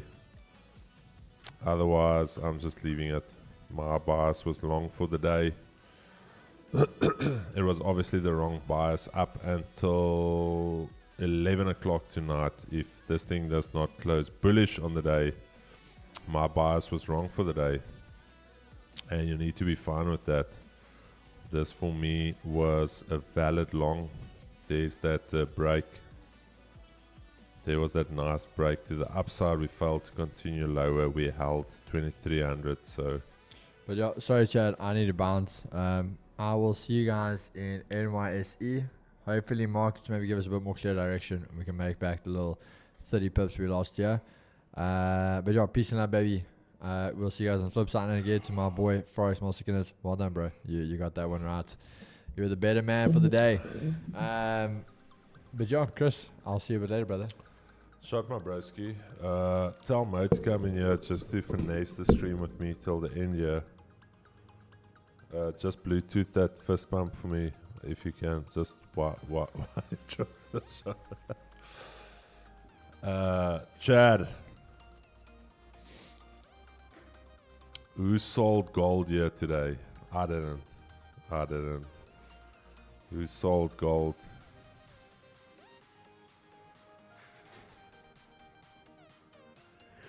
DOT, cheers, man. Ugh.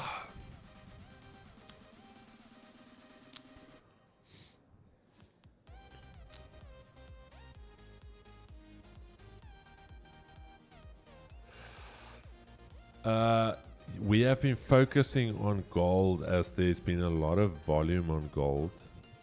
We do trade other pairs, but here's the thing. Let's quickly look at some of the pairs we usually trade. So let's look at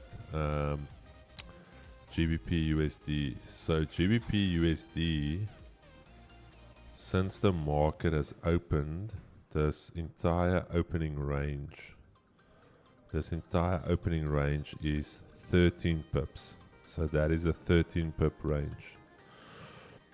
Now let's go to euro, and obviously as traders we need delta P, price moving.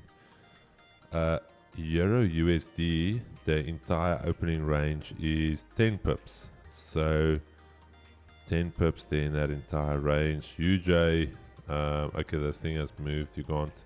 But again, look how big that Asia range is. So yeah, that's the only reason there isn't volume on these pairs the time we are trading it. So, Jeff, hoe gaan het? Feels great to be here. How are you doing? I see you also, when I got onto the trading floor there, I saw my boy Jeff was driving on some gravel road with his face. I told Jeff I've been on the gravel road since yesterday. Jeff, what did you take? Where did you get nuked? Okay, put on my screen. Okay, let's just check. Okay, so we took this year on EU. Wait. Okay, what did you take? So we had a zone that failed. Then we had the supply zone over here. Yeah. So then with this retest, price coming into the zone, I think we were in the 3 minute. I think it was a 3 minute. No, you can't think. You need to. I just need to double check. Once I see it, it's going to seem more familiar. Okay, here we go. So on the 1 minute, price came into that zone there and it left. So then I'm like, do we take it? Don't we take it? So when they had this zone over here, this new supply zone, price then tapped into it and respected it. Then I told the guys, okay, I like this, so I'll go for a shot. Literally right there. That's why I got stopped. Right there. And then TP was this blue line. So initially with the break below this level over here, once we had this break, if we were in it, would have gone break even, but literally 0.1 pips. And then the second trade we were on was on US30 over here on the 5 minute, where we took a sell. We took a sell here with I think 23 pip stop. When was this now? This morning. Oh, this morning, US30. Yeah, so I took 2 stops this morning. Sorry, Jeff, quickly go back. I'm just asking the question. What time did you take the Euro trade? Just go check what time you took the Euro trade. I just want to see something. Go exactly the time. So it was, let me go to the exact minute. So exactly at 20, 22 minutes to 10. Ah, okay. No, I thought it was before the shuffle. Okay. So But I was, but I will also say, like I told the members as well, I was very aggressive today, because like the year we only had a 4.4 pip stop or 4.5 pip stop. This was my first aggressive entry because we said that we initially want to sell from this point. But with price failing, I wanted to see it tap this level and then go up.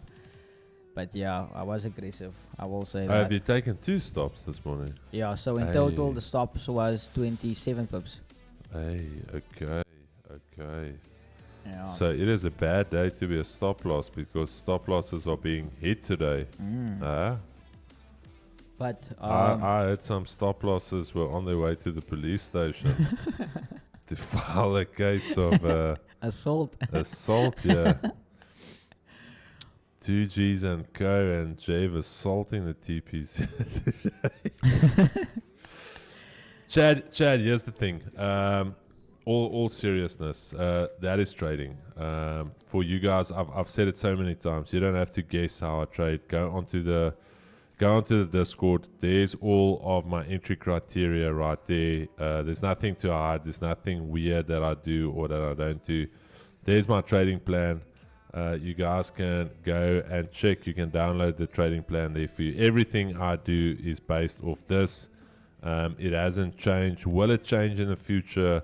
Of course, we're always trying to improve. We're always trying to adapt to the markets. One thing I do have to say is that the markets are a little bit rangy. I'm not going to lie. If you look at it from a daily perspective, and if you look at it from a weekly perspective, even from here, this was 8th of April. From here on gold, things started to become a little bit choppy, Chad. A lot of overlapping here, a lot of overlap, some impulse moves, and now we're overlapping again. So all of these ranges will dissolve. It makes it a little bit tricky if you are a momentum trader. But at the end of the day, it's not the end of the world. If you take a loss, do not trade your P&L. I can promise you, Jevin doesn't trade his P&L. I don't trade my P&L. If I have to trade my P&L, that's almost like driving, looking in the rear view mirror. How can you drive forwards if you're only looking at what you need to make back? So I think also a very important thing to mention is, and I've realized this with people who message me, they would, like for instance, like guys, when I post my results, it's trades I have taken. It's not that I'm posting it to compare myself to this person and this person. And you guys shouldn't like look at, for instance, just because I flip an account, now you also want to flip an account, you know. You must remember that this is your journey. And what Chris said now, like with the losses, when I have a loss, like that's my loss. Whereas you as an individual as well, you always have your own personal goals. So how can I put it? When you trade your funds, trade it as if it's your, like realize that it's actually your funds, and it's not like for posting on social media. It's not about comparing yourself and you know, things like, it's about purely focusing on yourself and your skill. all right, Trevor. I don't know if there's anything you're still looking at. Oh no, waiting for New York session. Chad, gold, yeah. Gold is still very much bearish. Something or not in the short term. Here's the thing: you can still clearly see order flow is bearish. One thing I am going to note is hopefully gold trades here somewhere during NYSE, and I think we can get some good moves. Like I said, 2 scenarios. Still looking for the buys. If we can get above here during NYSE, I still have confidence for this daily candle to do some work. Otherwise, we are just back in this daily range on gold. And the other scenario is, there's that daily range on gold that I've spoken about, 2300 to 2340. And then the other scenario is we start diverging, as I've mentioned before, 80 accumulation distribution, doing this, and you have price trading up against that level, then once we are there, I will look for potential sell opportunities to continue lower to come and take out these equal lows from there. But that is the session, guys. What is it, 11:56? Any closing remarks here, Jeva? Don't do anything I wouldn't do. Don't trade out of session. Wait for price to come to you. And if you guys need education, sessions and so forth, feel free to message me. I'll be scheduling some one-on-ones for this week and next week. Yeah. And that is for free, Chad. He's not even asking money for that. You're asking money for that? Oh, no. All right, Chad. Listen, we'll see you guys at 3 p.m. It has been an absolutely rough start to the week, but that's just how we like it. Need to pull the hatchet, need to pull the strings tight going into the rest of the week. Still early days, only third session of the week. We still have quite a bit of work to do. 7 sessions left for the week, so take it easy. Jeff, thank you for the last minute pull in your... Anytime. I wish there was enough space on the screen so we can all stream at once. The new office, we most probably will. We're gonna have Jeff on the podium there, giving us feedback, him and Mo. But yeah, Chad, peace and love, baby. We'll see you guys. Forex Master Scanners, you know where we're at. Bring coffees if you come after taking that gold trade. Jeff, what coffee do you want? Hot chocolate for me, please. Hot chocolate for Jeff. Forex Master Scanners, get me a cappuccino skinny. 2 sweetness. I think Keegan will be back at that stage. He takes a normal cappuccino. So Forex Master Scanners, drop in, bring the coffees as well after chowing that gold trade. Chad, peace and love, baby. We will see you guys at 3 p.m. and take it easy, be safe, and we will see you guys a little bit later.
was my first and last mistake. I'm blue without your face. But what can I do? 'Cause I'm just a sinking ship, and you're just a pair of lips that I've lost in the moment. All I want is for you to come back. Now I'm caught in the middle of life, and I need you to survive.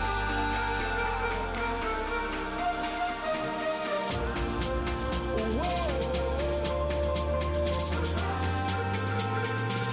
I need you to survive. 'Cause without you by my side, I can't survive.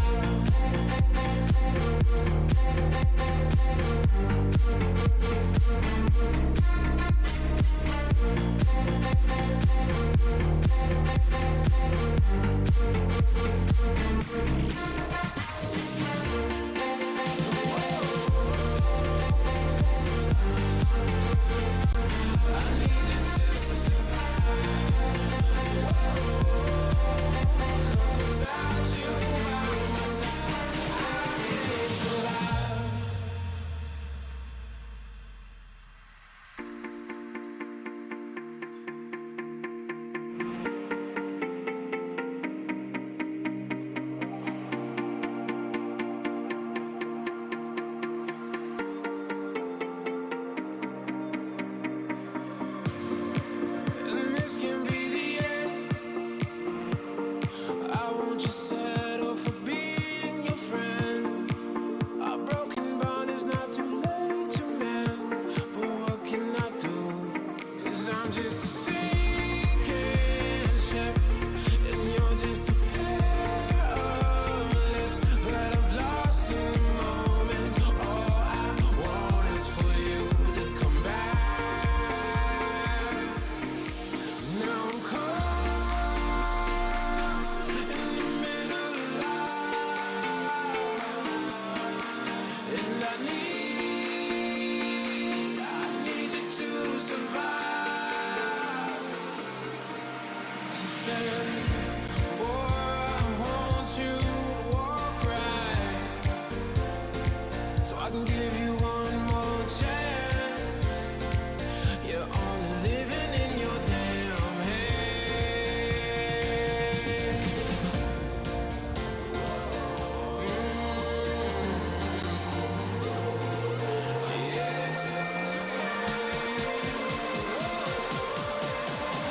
Without you by my side, I can't survive.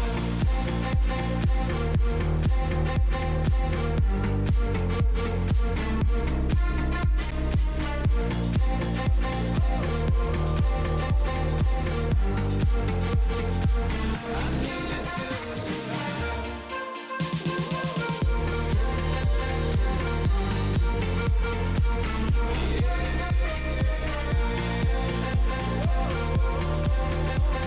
Without you by my side, I can't survive.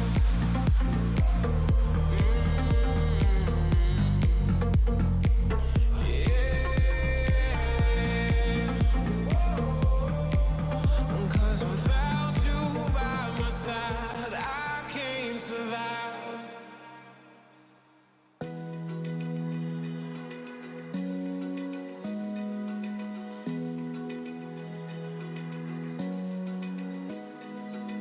Open eye, feel the waves cut through me, hypnotized by the sounds I'm breathing in. Hold tight, chemicals collide. Hold tight, hold tight, hold tight. Dripping lights paint the skies, all because of you. Dripping lights paint the skies, only you can make me move.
can make